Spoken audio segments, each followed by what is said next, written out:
أعوذ بالله من الشيطان الرجيم. بسم الله الرحمن الرحيم. رب قد آتيتني من الملك وعلمتني من تأويل الأحاديث فاطر السماوات والأرض أنت ولي في الدنيا والآخرة توفني مسلما وألحقني بالصالحين. صدق الله العلي العظيم. بسم الله الرحمن الرحيم. الحمد لله والصلاة والسلام على رسول الله وعلى آله وصحبه أجمعين ومن تبعهم بإحسان إلى يوم الدين. إن نريد إلا الإصلاح ما استطعت وما توفيقي إلا بالله عليه توكلت وإليه أنيب. رب اشرح لي صدري ويسر لي أمري واحلل عقدة من لساني يفقه قولي. ബഹുമാനരായ സഹോദരി സഹോദരന്മാരെ, അസ്സലാമു അലൈക്കും വറഹ്മത്തുള്ളാഹി വബറകാതുഹു. ഇന്ന് നമ്മൾ മനസ്സിലാക്കാൻ പോകുന്നത് സൂറത്ത് യൂസുഫ് 101-ാമത്തെ ആയത്താണ്. ഈ 101-ാമത്തെ ആയത്തിനെ കുറിച്ച് നമ്മൾ മുമ്പും പറഞ്ഞു. അത് ഈ സ്റ്റോറി, ഈ കഥ അവസാനിക്കുകയാണ് ഇതോടുകൂടി. ഇന്നത്തെ ഈ ആയത്തോടു കൂടി സ്റ്റോറി അവസാനിക്കുന്നു. പക്ഷെ സ്റ്റോറി അവസാനിക്കുന്നു എന്നതിന്റെ അർത്ഥം ഈ സ്റ്റോറിയിലെ വിസ്ഡം അവസാനിക്കുന്നു, ഇതിലെ ലെസൺസ് അവസാനിക്കുന്നു എന്നതിന് അർത്ഥമില്ല. കാരണം ഇതിന് ശേഷം ഇനിയും 10 ആയത്ത് കൂടിയുണ്ട്, 11 ആയത്ത് കൂടിയുണ്ട്, 111-ാമത്തെ ആയത്ത് വരെ. അതുവരെ അള്ളാഹു ഇനി പ്രവാചകൻ സല്ലല്ലാഹു അലൈഹി വസല്ലമയ്ക്ക് നേരെ അഭിമുഖീകരിച്ചുകൊണ്ട് അള്ളാഹു ഈ സ്റ്റോറി എന്തിനു പറഞ്ഞു, അല്ലെങ്കിൽ ഇതിന്റെ വിസ്റ്റ് എന്താണ് എന്നൊക്കെ പറയുന്ന കാര്യങ്ങളാണ്. അത് നമുക്ക് വഴിയെ അതിന്റെ വിശദാംശങ്ങൾ മനസ്സിലാക്കാം. പക്ഷെ ഇപ്പൊ യൂസുഫ് അലൈഹി സ്വലാം ചെയ്യുന്നത് എന്താ? അപ്പൊ ഞാൻ നേരത്തെ കഴിഞ്ഞ 100-ാമത്തെ ആയത്ത് 2 ക്ലാസ്സുകളിലായിട്ട് വിശദീകരിച്ചപ്പോൾ പറഞ്ഞു. ആ 100-ാമത്തെ ആയത്തിലെ ആദ്യത്തെ ഭാഗം പിതാവിനോട് നേരെ തിരിഞ്ഞിട്ട്, അല്ലെ, യാ അബതി ഹദാ തഅ്വീലു റുയായ ഖദ് ജഅലഹാ റബ്ബി മിൻ ഖബ്ലു ഖദ് ജഅലഹാ റബ്ബി ഹഖ്ഖൻ. ഇത് എന്റെ സ്വപ്നത്തിന്റെ വ്യാഖ്യാനമാണ്, റബ്ബ് അതിനെ യാഥാർത്ഥ്യമാക്കി പുലർത്തിയിരിക്കുന്നു, സത്യസന്ധമാക്കി അതിനെ നമ്മുടെ മുന്നിൽ അവതരിപ്പിച്ചിരിക്കുന്നു എന്ന് പറഞ്ഞു. പിന്നെ അതിനുശേഷം എൻ്റയർ ഫാമിലിക്ക് നേരെ തിരിഞ്ഞിട്ട് റബ്ബ് ചെയ്ത അനുഗ്രഹത്തെ കുറിച്ച് എടുത്തു പറഞ്ഞു. ആ റബ്ബിന്റെ, അള്ളാഹുവിന്റെ പ്ലാൻ എങ്ങനെയാണ് വർക്കൗട്ട് ആവുന്നത്, നമ്മുടെയൊക്കെ ജീവിതത്തിൽ എങ്ങനെയാണ് അത് വർക്കൗട്ട് ആവുന്നത് എന്ന അർത്ഥത്തിൽ നമ്മൾ അതിനെ വിശദീകരിച്ചു. ഇനി ഇദ്ദേഹം എന്ത് ചെയ്യാണ്? യൂസുഫ് അലൈഹി സ്വലാം ചെയ്യുന്നത് അള്ളാഹുവിനോട് സംസാരിക്കുകയാണ്. അള്ളാഹുവിന് നേരെ തിരിഞ്ഞിട്ട് അവനോട് പ്രാർത്ഥിക്കണം. ഏറ്റവും മനോഹരമായ ഒരു പ്രാർത്ഥനയാണ് സൂറത്ത് യൂസുഫിൽ വന്നിട്ടുള്ളതിൽ വെച്ച് ഏറ്റവും, അല്ലെങ്കിൽ മൊത്തം നമുക്ക് ഖുർആനിലൊക്കെ കാണാവുന്ന നല്ല നല്ല പ്രാർത്ഥന. ഖുർആനിലെ എല്ലാ പ്രാർത്ഥനയും നല്ലതാണ്, നല്ലതല്ലാത്ത ഒരു പ്രാർത്ഥനയില്ല. പക്ഷെ പ്രാർത്ഥനകളിൽ തന്നെ വളരെ മനോഹരമായ, വളരെ ബ്യൂട്ടിഫുൾ ആയിട്ടുള്ള, നമുക്കൊക്കെ ഹൃദയത്തിൽ തട്ടി അള്ളാഹുവിനോട് പ്രാർത്ഥിക്കേണ്ടുന്ന ഒരു പ്രാർത്ഥനയാണ്. പ്രത്യേകിച്ച് ഇതിന്റെ അർത്ഥവും ആശയവും നമ്മൾ പൂർണ്ണമായിട്ട് മനസ്സിലാക്കുന്നതോടുകൂടി ആ പ്രാർത്ഥന നമ്മൾ ഒരിക്കലും ഒഴിവാക്കാത്ത ഒരു പ്രാർത്ഥനയായിട്ട് മാറും. അത്രത്തോളം മനസ്സിൽ തട്ടി അള്ളാഹുവിനോട് അടുത്ത് നിന്ന് പ്രാർത്ഥിക്കാൻ പറ്റുന്ന ഒരു മഹത്തായ പ്രാർത്ഥനയാണ്. അതിന്റെ വിശദാംശങ്ങളിലേക്ക് പോകുന്നതിന് മുമ്പ് നമ്മൾ മനസ്സിലാക്കേണ്ട ഈ സംസാര ശൈലിയിൽ നിന്ന്, അതായത് യൂസുഫ് അലൈഹി സ്വലാം ആദ്യം പിതാവിനെ അഭിസംബോധന ചെയ്തു, പിന്നെ സഹോദരങ്ങളെയും ആ എൻ്റയർ ഫാമിലിനെ അഭിസംബോധന ചെയ്തു. അവരോടൊക്കെ പറഞ്ഞ എന്താ? അള്ളാഹുവിനെ കുറിച്ചാണ് പറഞ്ഞത്, അല്ലെ? പിതാവിനോട് പറഞ്ഞു, ഇതെന്റെ സ്വപ്നം അള്ളാഹു യാഥാർത്ഥ്യമാക്കി തന്നു എന്ന് പറഞ്ഞു, അല്ലെ? ഖദ് ജഅലഹാ റബ്ബി ഹഖൻ. അവിടെയൊക്കെ എന്റെ റബ്ബ്, അല്ലെ? എന്റെ റബ്ബ്, ഇന്ന റബ്ബി ലത്തീഫുൻ, അല്ലെ? അവിടെയൊക്കെ എന്റെ റബ്ബ്, ആ ഒരു വിളി ഉണ്ടല്ലോ. അതായത് എന്റെ റബ്ബ് എന്ന് നമുക്ക് വിളിക്കാൻ തോന്നണമെങ്കിൽ നമ്മൾ എത്ര ക്ലോസ് ആയിരിക്കണം അള്ളാഹിനോട്. അങ്ങനെ ക്ലോസ് ആയാലേ നമുക്ക് അങ്ങനെ വിളിക്കാൻ പറ്റുള്ളൂ. ഇന്ന റബ്ബി, എന്റെ റബ്ബ്. അപ്പോ റബ്ബിനെ കുറിച്ചാണ് അവരോടൊക്കെ പറഞ്ഞത്, അല്ലെ? എന്നിട്ട് ഇനി ആ റബ്ബിനെ തന്നെ അഭിസംബോധന ചെയ്യണം. So the lesson for us, നമ്മള് ദഅവ അല്ലെങ്കിൽ അള്ളാഹുവിനെ കുറിച്ച് ആളുകളോട് സംസാരിക്കുമ്പോൾ, നമ്മളിപ്പോ ക്ലാസ് എടുക്കുന്നവരാകട്ടെ, ക്ലാസ് കേൾക്കുന്നവരാകട്ടെ, അള്ളാഹിനെ കുറിച്ച് കേൾക്കും, അല്ലെ? അള്ളാഹുവിനെ കുറിച്ച് ഒരുപാട് കേൾക്കും, അള്ളാഹുവിനെ കുറിച്ച് നമ്മൾ സംസാരിക്കും ആളുകളോട്. പക്ഷേ ഈ അള്ളാഹുവിനെ കുറിച്ച് സംസാരിക്കുന്നതിനോടൊപ്പം, അല്ലെങ്കിൽ അതിനേക്കാൾ പ്രാധാന്യത്തോടെ ചെയ്യേണ്ട ഒരു സംഗതിയാണ് അള്ളാഹുവിനോട് സംസാരിക്കുക എന്നുള്ളത്. ഞാൻ ഒന്നുകൂടെ പറയാം. അള്ളാഹുവിനെ കുറിച്ച് നമ്മൾ സംസാരിക്കുന്നു എന്നതിനേക്കാളും ഇമ്പോർട്ടന്റ് ആണ്, എന്നതിനേക്കാളും പ്രാധാന്യം അർഹിക്കുന്ന സംഗതിയാണ് നമ്മൾ അള്ളാഹുവിനോട് സംസാരിക്കുക എന്നുള്ളത്.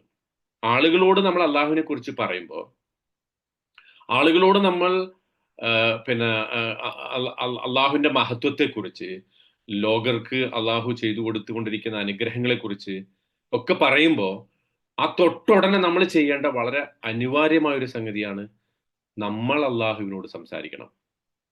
മനസ്സിലാവുണ്ടോ? അള്ളാഹുവിനോട് നേരിട്ട് സംസാരിക്കണം. കാരണം അവിടെയാണ് യഥാർത്ഥത്തിൽ ഈ പറയുന്ന ആളുകളോട് ഈ അള്ളാഹുവിനെ കുറിച്ച് പറഞ്ഞ സംഗതികൾ നമ്മുടെ ജീവിതത്തിൽ നമ്മൾ എത്രമാത്രം ഉൾക്കൊണ്ടിട്ടുണ്ട്, അത് നമുക്ക് എത്രമാത്രം മനസ്സിലായിട്ടുണ്ട് എന്നത് നമ്മൾ ഇന്റേണലൈസ് ചെയ്യുന്ന ഒരു സന്ദർഭമാണ് എപ്പോ നമ്മൾ അള്ളാഹുവിനോട് സംസാരിക്കുമ്പോൾ.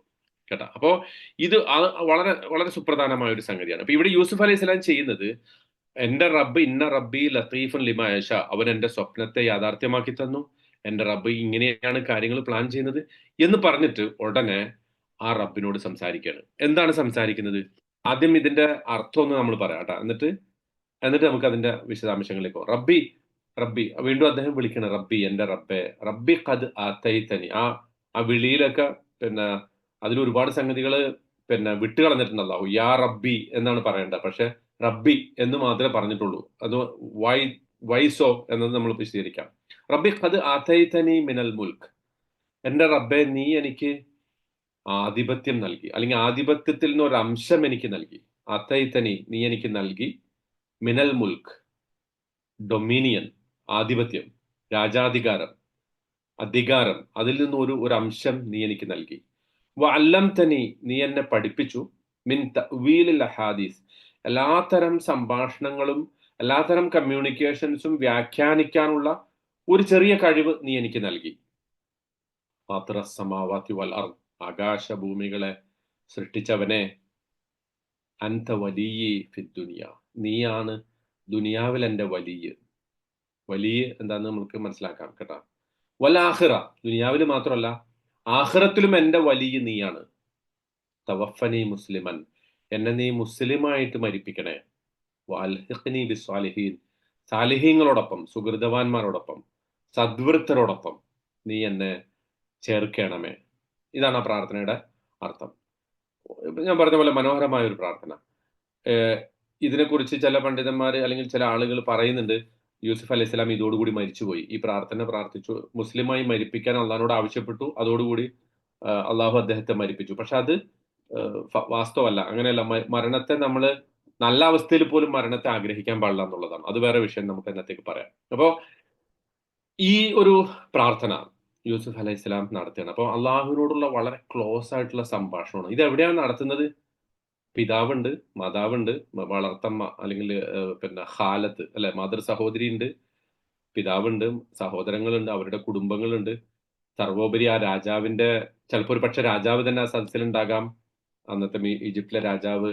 അതുപോലെ രാജസേവകരുണ്ടാകാം, പരിചാരകരുണ്ടാകാം, സെക്യൂരിറ്റി ഗാർഡ്സ് ഉണ്ടാകാം, റോയൽ കോർട്ടിലെ പണ്ഡിതന്മാരുണ്ടാകാം. ഇവരൊക്കെ ഉള്ള ഒരു സദസ്സിൽ വെച്ചിട്ടാണ് ഈ ഒരു സംഭാഷണം അള്ളാഹുവുമായിട്ട് യൂസുഫ് അലൈഹി സ്വലാം നടത്തുന്നത്. വളരെ ഇമ്പോർട്ടന്റ് ആയിട്ടുള്ള ഒരു സംഭാഷണം. അപ്പം ഇവിടെ പിന്നെ ഞാൻ നേരത്തെ പറഞ്ഞതുപോലെ നമുക്ക് അള്ളാഹുവിനോട് പ്രാർത്ഥിക്കാൻ, അള്ളാഹുവിനോട് സംഭാഷണം നടത്താൻ സാഹചര്യങ്ങളോ സന്ദർഭങ്ങളോ, ആരുണ്ട് എന്നുള്ളതോ ആരില്ല എന്നുള്ളതോ ഒന്നും പ്രാധാന്യമില്ല. നമുക്ക് സംസാരിക്കാൻ തോന്നുമ്പോൾ, എപ്പോഴൊക്കെ അള്ളാഹിനോട് സംസാരിക്കാൻ തോന്നണോ അപ്പോഴൊക്കെ അള്ളാഹിനോട് സംസാരിക്കണം. ആ സംസാരിക്കുന്നതിന്റെ ഒരു ശൈലി കൂടി പിന്നെ അള്ളാഹു നമുക്ക് പഠിപ്പിച്ചു തരുന്നുണ്ട്. ഇപ്പൊ നോക്ക് നിങ്ങൾ, ഇതേ ശൈലിയാണല്ലോ ഫാത്തിഹയിൽ ഇതേ ശൈലിയാണല്ലോ. എങ്ങനെയാ ഫാത്തിഹ തുടങ്ങണം? അൽഹംദുലില്ലാഹി റബ്ബിൽ ആലമീൻ അർറഹ്മാനിർ റഹീം മാലികി യൗമിദ്ദീൻ അല്ലെ. നമ്മൾ അവൻ എന്ന് പറഞ്ഞിട്ടാണ് തുടങ്ങുന്നത്. സർവ്വലോകരക്ഷിതാവായ അള്ളാഹുവിനാണ് സർവസ്തുതിയും.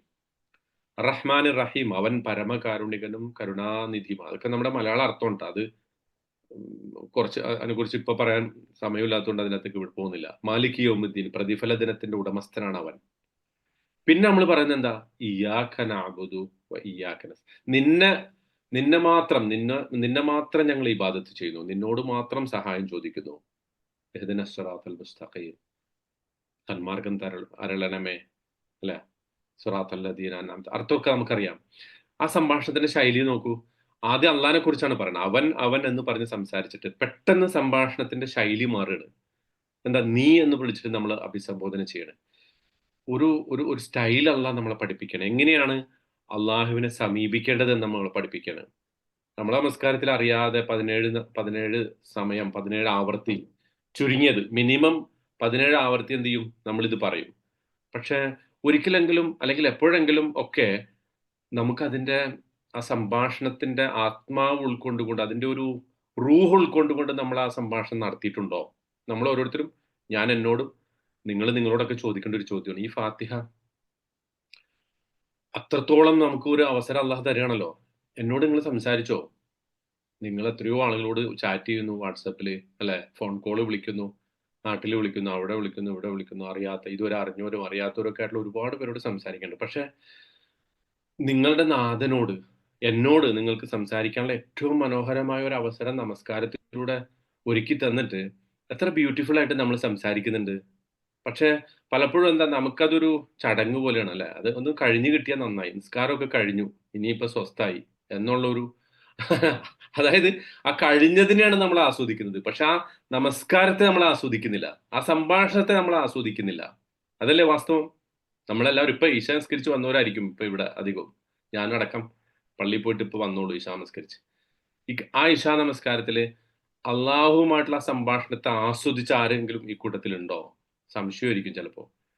നമുക്ക് ഓർമ്മയുണ്ട് സംസാരിക്കുന്ന അള്ളാഹുവായിട്ടാണെന്നുള്ളത്. പക്ഷെ ആ സംഭാഷണത്തെ ആസ്വദിച്ച് ചെയ്യാൻ നമുക്ക് സാധിക്കുന്നുണ്ടോ? നമ്മൾ എപ്പോഴും ആത്മപരിശോധന നടത്തേണ്ട ഒരു സംഗതിയാണ്. ആ ഒരു സംഭാഷണ ശൈലിയാണ് ഇവിടെ യൂസുഫ് അലൈഹി സ്വലാം നമ്മളെ പഠിപ്പിക്കുന്നത്. അള്ളാഹിനെ കുറിച്ച് പറഞ്ഞാൽ ഉടനെ നമ്മൾ അള്ളാഹുവിനോട് സംസാരിക്കുക.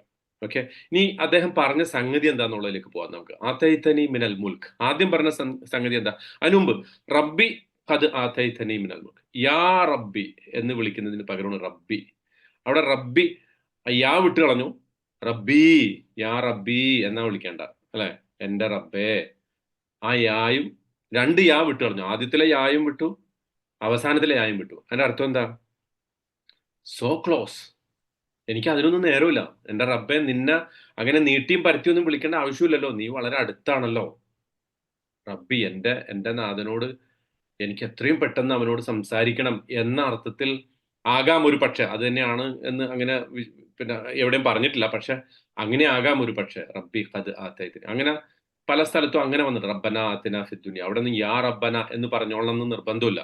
കാരണം എന്താ, അള്ളാഹുവിനെ നമ്മൾ അങ്ങനെ ഉറക്കെ നീട്ടി വലിച്ചു വിളിക്കണമെന്നില്ല. വളരെ എന്റെ റബ്ബേ എന്ന് നമ്മൾ സ്വകാര്യ സംഭാഷണത്തിൽ വളരെ അടുത്ത ആളുകളോട് സംസാരിക്കുമ്പോൾ നമ്മൾ ചിലപ്പോ ഈ ഔപചാരികതയൊക്കെ മാറ്റി വെക്കുമല്ലോ. ഔപചാരികത മാറ്റി വെച്ചിട്ടാണല്ലോ വളരെ അടുത്ത ആളുകളോട് സംസാരിക്കുക. അതുപോലത്തെ ഒരു സംഭാഷണം, അതിനാണ് റബ്ബി എന്ന് മാത്രം പറഞ്ഞു വിളിക്കും. എന്നിട്ട് എടുത്തു പറയണം എന്താണ്? ഖദ് ആതൈതനി മിനൽ മുൽക്ക്, നീ എനിക്ക് ആധിപത്യത്തിൽ നിന്ന്, രാജാധിപത്യത്തിൽ നിന്ന്, അധികാരത്തിൽ നിന്ന് ഒരു അംശം നീ എനിക്ക് നൽകി. പിന്നെയോ അല്ലംതനി മിൻ തഹ്വീൽ അഹാദീസ്, ഒരു part of speech, part of interpretation, എല്ലാ തരത്തിലുള്ള സംഭാഷണങ്ങൾ ഇന്റർപ്രറ്റ് ചെയ്യാനുള്ള ഒരു കഴിവ് നീ എനിക്ക് നൽകി. അപ്പൊ ഇത് രണ്ടും മാത്രം എന്താ പറഞ്ഞത്? വേണമെങ്കിൽ എത്രയോ കാര്യങ്ങൾ പറയാമായിരുന്നു, അല്ലെ? നേരത്തെ പറഞ്ഞ പോലെ ജയിലിൽ നിന്ന് പുറത്തു കൊണ്ടുവന്നു, ആ കിണറ്റിൽ തന്നെ രക്ഷിച്ചു, പിന്നെ അതുപോലെ എന്തെങ്കിലുമൊക്കെ, അല്ലെ? ജീവിതത്തിൽ ഒരുപാട് സംഭവിച്ചു, ഒരുപാട് അനുഭവിച്ച ആളാണ് യൂസുഫ് അലൈഹി സ്വലാം. ഇത് രണ്ടും പറഞ്ഞതിന്റെ ഒരു ഉദ്ദേശം എന്താണ്? അതിന്റെ ഒരു കണക്ഷൻ എവിടെയാണ്? ആ കണക്ഷനെ കുറിച്ച് ഇമാം റാസി പറയുന്നത്, ഒന്ന്, അതായത് അള്ളാഹു ആധിപത്യം നൽകി എന്ന് പറയുന്നത് ആകാശ ലോകത്ത് നിന്ന് പ്രത്യേകമായിട്ടുള്ള അള്ളാഹുവിന്റെ ഒരു കഴിവ്, അള്ള മാത്രം വിചാരിച്ചാൽ നടക്കുന്ന ഒരു സംഗതിയാണ്. എല്ലാ കഴിവും അള്ള നൽകണം, എല്ലാ സംഗതികളും അള്ള നൽകണം, ശരിയാണ്. പക്ഷെ ഈ ആധിപത്യം നൽകുക എന്നുള്ളത് ഒരു പ്രത്യേകിച്ചൊരു നേരിട്ടൊരു കാരണമില്ലാതെ അള്ളാഹു നൽകിയതാണ് യൂസുഫ് അലൈഹി സ്വലാമിക്ക്. പക്ഷെ അതിന് നിദാനമായി വർത്തിച്ചത് എന്താ? ഈ തഅ്വീലുൽ അഹാദീസ് ആണ്. കാരണം സ്വപ്നം വ്യാഖ്യാനിക്കാനുള്ള കഴിവ് അദ്ദേഹത്തിന് കിട്ടിയത് കൊണ്ടാണ് എന്ത് കിട്ടിയത്? ആ സ്വപ്ന വ്യാഖ്യാനത്തിലൂടെയാണ് അദ്ദേഹം അധികാരത്തിലേക്ക് എത്തിയത്, അല്ലെ? രാജാവിന്റെ സ്വപ്നം വ്യാഖ്യാനിച്ചതിലൂടെയാണ് അദ്ദേഹം അധികാരത്തിലേക്ക് എത്തിയത്. നോക്കൂ, ചിലപ്പോ അധികാരം കിട്ടാൻ സ്വപ്ന വ്യാഖ്യാനം നടത്തണമെന്നില്ല. ചില ആളുകൾക്ക് അധികാരം കിട്ടാൻ ഒന്നും ചെയ്യണമെന്നില്ല, കുറെ പേരെ കൊന്നാ മതി, അല്ലെ? ചില ആളുകൾക്ക് അധികാരം കിട്ടാൻ കുറെ പേരെ കൊന്നാ മതി. അങ്ങനെയൊക്കെ സംഭവിക്കുന്നുണ്ടല്ലോ ലോകത്ത്. വേറെ ചിലർക്ക് അധികാരം കിട്ടാൻ കുറെ പണം മതി, കോർപ്പറേറ്റുകളാണ് ലോകം ഭരിക്കുന്നത്. ഇവിടെ യൂസുഫ് അലൈഹി ഇസ്ലാമിക്ക് അള്ളാഹു അധികാരം കൊടുക്കാൻ സ്വീകരിച്ച വഴി എന്താ? അള്ളാഹു ഒരു കഴിവ് അദ്ദേഹത്തിന് കൊടുത്തു. ആ കഴിവ് കൊണ്ട് അദ്ദേഹം എന്ത് ചെയ്തു? അധികാരത്തിലേക്ക് എത്തിച്ചേർന്നു. എന്ന് മാത്രമല്ല, ആ അധികാരം മുഖേന അദ്ദേഹം എന്ത് ചെയ്തു? ഒരുപാട് ആളുകളെ സ്വാധീനിച്ചു, അല്ലെ? കാരണം സ്വപ്നം വ്യാഖ്യാനിച്ചതിലൂടെ അദ്ദേഹത്തിന് ലഭിച്ച അധികാരം എന്തിനാണ് അദ്ദേഹം ഉപയോഗപ്പെടുത്തിയത്? മറ്റുള്ളവർക്ക് ഗുണം ചെയ്യാനാണ്. ഈജിപ്റ്റ് എന്നല്ല, അന്ന് നിലവിൽ ഈജിപ്തിനും പരിസര പ്രദേശത്തുള്ള മുഴുവൻ ആളുകൾക്കും ആ രാജ്യത്തിന്റെ ക്ഷാമത്തെ ഏറ്റവും നന്നായി മാനേജ് ചെയ്യാവുന്ന ഒരു ഇക്കോണമിക് പ്ലാൻ അദ്ദേഹം ഉണ്ടാക്കിയെടുത്തു. അപ്പം മറ്റുള്ളവരെ സഹായിക്കാൻ നീ എനിക്ക് അധികാരവും ആ അധികാരത്തിലേക്ക് എത്താൻ എനിക്ക് നീ ഒരു പ്രത്യേകമായ കഴിവ് നൽകി എന്ന് പറഞ്ഞാൽ രണ്ട് കാര്യങ്ങൾ. ഒന്ന്, ഒരു ഓപ്പർച്യൂണിറ്റി. അധികാരം എന്ന് പറയുന്നത് എനിക്കൊരു അവസരമായിരുന്നു. സ്വപ്ന വ്യാഖ്യാനം എന്നുള്ളത് ഒരു എബിലിറ്റി ആയിരുന്നു, എൻ്റെ ഒരു കഴിവായിരുന്നു. ഇതൊക്കെ നമുക്കും ലഭിക്കും. നമുക്ക് എല്ലാവർക്കും യൂസുഫ് നബീനെ പോലെ ഒരു രാജ്യത്തിന്റെ അധികാരത്തിൽ എത്താൻ പറ്റൂല. നമുക്ക് അള്ളാഹു ഒരു കഴിവ് നൽകും, ആ കഴിവ് ഉപയോഗിച്ച് ഒരു അവസരവും നൽകും, ആ കഴിവ് ഉപയോഗപ്പെടുത്താനുള്ള അവസരവും നൽകും. ആരെല്ലാം ഇത് ഉപയോഗപ്പെടുത്തുന്നുവോ അവർക്കൊക്കെ ആളുകളെ സ്വാധീനിക്കാൻ പറ്റും, ആളുകൾക്ക് ഉപകാരം ചെയ്യാൻ പറ്റും. ഒന്ന് ആലോചിച്ച് നോക്കിയേ. നമുക്കെല്ലാവർക്കും, ഞാനൊരു വലിയ എക്സാമ്പിളുകളൊന്നും പറയേണ്ട ആവശ്യമില്ല, നമുക്ക് നമ്മുടെ ജീവിതമായിട്ട് എടുത്തു നോക്കിയാൽ മതി. ചില കഴിവുകൾ അള്ളാഹു നമുക്ക് നൽകിയിട്ടുണ്ടാവും. പക്ഷെ കഴിവ് മാത്രം ഉണ്ടായതുകൊണ്ട് കാര്യമില്ല. ഇപ്പൊ സ്വപ്ന വ്യാഖ്യാനം നടത്തുന്നവരൊക്കെ രാജാധികാരത്തിലെത്തോ? അന്നത്തെ കാലത്ത് സ്വപ്ന വ്യാഖ്യാനം നടത്താൻ പറ്റുന്ന ഒരുപാട് പേരുണ്ടാവും. പക്ഷെ അവരെല്ലാവരും അധികാരത്തിലെത്തൂല. പക്ഷെ അതിന് പറ്റുന്ന ഒരു ഓപ്പർച്യൂണിറ്റിയും അള്ളാഹു കൊടുക്കണം. എങ്ങനെ? രാജാവ് സ്വപ്നം കാണണം, ആ രാജാവിന്റെ സ്വപ്നം മര്യാദക്ക് വ്യാഖ്യാനിക്കാൻ പറ്റണം. ഇതുപോലെ നമ്മുടെ ജീവിതത്തിൽ നമുക്ക് ചില കഴിവുകൾ അള്ളാഹു നൽകിയിട്ടുണ്ടാവും. ആ കഴിവുകളെ പ്രയോഗിക്കാനുള്ള അവസരവും നമ്മുടെ മുമ്പിലെത്തും. അവസരത്തെ നമ്മൾ ഉപയോഗപ്പെടുത്തണം. പണ്ടൊരിക്കൽ ഒരു പിന്നെ അമേരിക്കയിലെ മറ്റാണ് തോന്നുന്നു, ഒരു വലിയ സമ്പന്നൻ ഉണ്ടായിരുന്നു. ഈ ഈ എന്താണ് റോക്കർ, ഏറ്റവും വലിയ ഓയിൽ കമ്പനിയുടെ മുതലാളി. അയാളുടെ പേര് ഞാൻ ഇപ്പൊ പറഞ്ഞുപോയി. കിട്ടണില്ല. ഓക്കെ. അയാളോട് ഒരു പത്രപ്രവർത്തകൻ ചോദിച്ചു, നിങ്ങൾക്ക് ആർക്കെങ്കിലും ഓർമ്മ ഉണ്ടാ? റോക്കർ ഫെല്ലറോ അങ്ങനെ എന്തോ പേര്. ഓക്കെ. ഈ ഏറ്റവും വലിയ ഈ ഇപ്പൊ ഷെവറൺ ഒക്കെ പോലുള്ള ഒരു വലിയ ഓയിൽ കമ്പനിയുടെ ഉടമസ്ഥനാണ്. അയാളോട് ചോദിച്ചത് എന്താ വെച്ചാൽ, നിങ്ങൾക്ക് ഏറ്റവും വലിയ ധനികനാവാൻ സാധിച്ചത് ഭാഗ്യം കൊണ്ടല്ലേ എന്ന് ചോദിച്ചു. കാരണം അന്ന് ലോകത്തിലെ ഏറ്റവും വലിയ, ഇന്നത്തെ ഒരു ബിൽ ഗേറ്റ്സിനെ പോലെയോ എലോൺ മസ്കിനെയൊക്കെ പോലെയുള്ള ഒരാളായിരുന്നു ആള്. അപ്പൊ അയാൾ പറഞ്ഞു, ശരിയാണ്, ഭാഗ്യമാണ്. ഈ ഭാഗ്യം ഒരു പക്ഷിയായിട്ട് എൻ്റെ മുകളിൽ കൂടെ ഇങ്ങനെ പറന്നു പോകും. എല്ലാവരുടെ തലയുടെ മുകളിലൂടെ ഭാഗ്യം ഇങ്ങനെ പറക്കുന്നുണ്ട്. അതിനെ പക്ഷെ ചാടിപ്പിടിക്കണം. അതിന് ആ ഭാഗ്യം നമ്മുടെയൊക്കെ തലയുടെ മുകളിലൂടെ ഒരു പക്ഷിയായിട്ട് ഇങ്ങനെ പറന്നു പോകും. അതിന് ചാടിപ്പിടിക്കണം. പക്ഷെ ഒരിക്കലേ അത് നമ്മുടെ തലയുടെ മുകളിലൂടെ കടന്നു പോകുള്ളൂ. ഞാൻ അത് എൻ്റെ തലയുടെ മുകളിലൂടെ കടന്നു പോയപ്പോൾ ഞാൻ അതിനെ പിടിച്ചു. അപ്പൊ അയാൾ ചോദിച്ചു, പത്രപ്രവർത്തകൻ, അതല്ലേ ഭാഗ്യം? അല്ല, കാരണം ആ തലയുടെ മുകളിൽ കൂടെ പോകുന്ന സമയം അറിഞ്ഞിട്ട് ചാടി പിടിച്ചതല്ലേ ഭാഗ്യം? അപ്പൊ അയാൾ പറഞ്ഞു, അല്ല, ഞാൻ എല്ലാ സമയവും ചാടിക്കൊണ്ടിരുന്നു. അപ്പൊ എന്തായി? ഒരു സമയം മാത്രം പക്ഷി തലയുടെ മുകളിലൂടെ കടന്നു പോയപ്പോൾ എനിക്ക് പിടിക്കാൻ പറ്റിയത് എന്തുകൊണ്ടാ? ഞാൻ എല്ലാ സമയവും ചാടിക്കൊണ്ടിരുന്നുകൊണ്ടാണ്. എന്ന് പറഞ്ഞതുപോലെ അള്ളാഹു നമുക്കൊരു കഴിവ് തരും. ആ കഴിവ് ഒരു അവസരമായിട്ട് പല ടൈമില് പല സന്ദർഭങ്ങളിൽ നമ്മുടെ മുന്നിലൂടെ വരും. ആ കഴിവിനെ അവസരവുമായി ചേർത്ത് വെക്കുമ്പോൾ, ഓപ്പർച്യൂണിറ്റി ആയിട്ട് ചേർത്ത് വെക്കുമ്പോഴാണ് നമുക്ക് വിജയം ഉണ്ടാവുന്നത്, നമുക്ക് ജീവിതത്തിലെ അനുഗ്രഹങ്ങൾ കൂടുതലായിട്ട് വർദ്ധിക്കുന്നത്. ഇത് എല്ലാ മനുഷ്യർക്കും അള്ളാഹു പലതരത്തിൽ നൽകും. ചിലര് അത് തിരിച്ചറിയില്ല. ചിലരുടെ കഴിവ് എന്താന്ന് പോലും തിരിച്ചറിയൂല. ആ കഴിവുകളുമായിട്ട് അങ്ങനെ ഉണ്ടല്ലോ. ആരാണ് ആ പറഞ്ഞത്? നിങ്ങൾക്ക് നഷ്ടപ്പെട്ട അവസരങ്ങളുടെ കൂമ്പാരങ്ങൾ കാണണമെന്നുണ്ടെങ്കിൽ ഒരു സ്ഥലത്ത് പോയാൽ മതി. എവിടെയാ പോകേണ്ട? നഷ്ടപ്പെട്ടു പോയ അവസരങ്ങളുടെ കൂമ്പാരം കാണണമെന്നുണ്ടെങ്കിൽ ഒരു സ്ഥലത്ത് പോയാൽ മതി. എവിടെ പോയേണ്ട? കബറിടങ്ങളിൽ പോയാൽ മതി. ആ കബറിടങ്ങളിൽ കിടക്കുന്ന ആളുകളൊക്കെ നഷ്ടപ്പെട്ട അവസരങ്ങളുടെ കൂമ്പാരങ്ങൾ അവിടെ കിടപ്പുണ്ട് എന്ന് പറഞ്ഞ പോലെ. അപ്പോൾ ചിലർക്ക് ചിലരുടെ കഴിവുകൾ കണ്ടെത്താൻ പറ്റില്ല, ചിലർക്ക് ചിലരുടെ അവസരങ്ങളെ വേണ്ട വിധത്തിൽ ഉപയോഗിക്കാൻ പറ്റില്ല. അപ്പോൾ യൂസുഫ് അലൈഹി ഇസ്ലാം ഇതിനാണ് അള്ളാഹുവിനോട് നന്ദി പറയുന്നത്. എനിക്ക് നീ ഒരു കഴിവ് നൽകി, ആ കഴിവിനെ വേണ്ട വിധം ഉപയോഗപ്പെടുത്താൻ പറ്റിയ ഒരു അവസരവും നൽകി. അത് രണ്ടും എൻ്റെ ജീനിയസ് കൊണ്ട്, എനിക്ക് നീ തന്നെ നൽകിയ ആ പ്രതിഭ കൊണ്ട് എനിക്ക് കണ്ടെത്താൻ സാധിച്ചു. ഇതാണ് യൂസുഫ് അലൈഹി ഇസ്ലാം എടുത്തു പറയുന്ന പ്രധാനപ്പെട്ട സംഗതി കേട്ടോ. അപ്പം അള്ളാഹുവുമായിട്ട് അദ്ദേഹത്തിന്റെ ആ കണക്ഷനെ അദ്ദേഹം അള്ളാഹു നൽകിയ അവസരവുമായിട്ട് അതിനെ ബന്ധിപ്പിച്ചുകൊണ്ട് പറയണം. അപ്പൊ ഈ രാജാധികാരം നൽകിയത് പിന്നെ ഈ സീൻ വേൾഡിലാണ്, അല്ലെ? ഈ കാണാവുന്ന ഈ ലോകത്താണ്, ദൃശ്യത്തിൻ്റെതായ ലോകത്താണ്. അതുപോലെ തന്നെ അള്ളാഹുവിന്റെ ഏറ്റവും പ്രധാനപ്പെട്ട ഒരു അദ്ദേഹത്തിന് ആ കണക്ഷൻ അല്ലം തനി മീൻ തഅ്വീലിൽ അഹാദീസ്, അത് വന്നത് എവിടെന്നാ? അൺസീൻ വേൾഡ് എന്നാണ്. മനസ്സിലാവുണ്ടോ? അതായത് അദൃശ്യമായ വഴിയിലൂടെയാണ് അള്ളാഹു എന്ത് ചെയ്തത്? യൂസുഫ് അലൈഹി ഇസ്ലാമിക്ക് സ്വപ്നങ്ങൾ വ്യാഖ്യാനിക്കാനുള്ള, എല്ലാത്തരം സ്പീച്ചസും വ്യാഖ്യാനിക്കാനുള്ള കഴിവ് നൽകിയത്. എന്ന് പറഞ്ഞാൽ അദൃശ്യമായ വഴിയിലൂടെ അള്ളാഹു നമുക്ക് നൽകുന്ന കഴിവുകൾ ദൃശ്യമായ ലോകത്ത് നമ്മൾ ഉപയോഗപ്പെടുത്തുമ്പോഴാണ് നമുക്ക് ഈ പറഞ്ഞ രൂപത്തിൽ അത്ഭുതങ്ങൾ ലോകത്ത് സൃഷ്ടിക്കാൻ സാധിക്കുക എന്നുള്ളതാണ്. ചില സന്ദർഭത്തിൽ അള്ളാഹു അത് എന്ത് ചെയ്യും? നമുക്ക് ഡയറക്റ്റ് ആയിട്ട് നൽകും.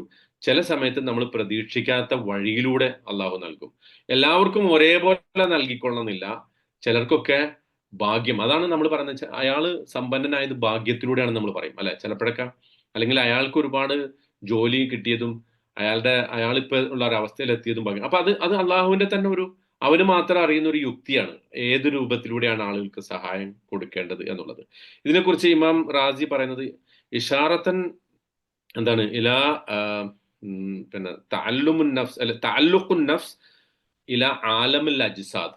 അദ്ദേഹത്തിന്റെ മനസ്സിനെ ഈ ഭൗതിക ലോകവുമായിട്ട് അള്ളാഹു ബന്ധിപ്പിച്ചതിനെ കുറിച്ചുള്ള ഒരു കണക്ഷൻ, ആ ഫിസിക്കൽ വേൾഡുമായിട്ട് ഒരു കണക്ഷനെ കുറിച്ചാണ് അവിടെ പറയുന്നത് എന്ന് ഇമാം റാസി അതിനെക്കുറിച്ച് പറയുന്നുണ്ടായി. ഓക്കെ, ഇനി പറയുന്നത് എന്താ? ഫാത്തുറ സമാവാതി വല്ലാർ.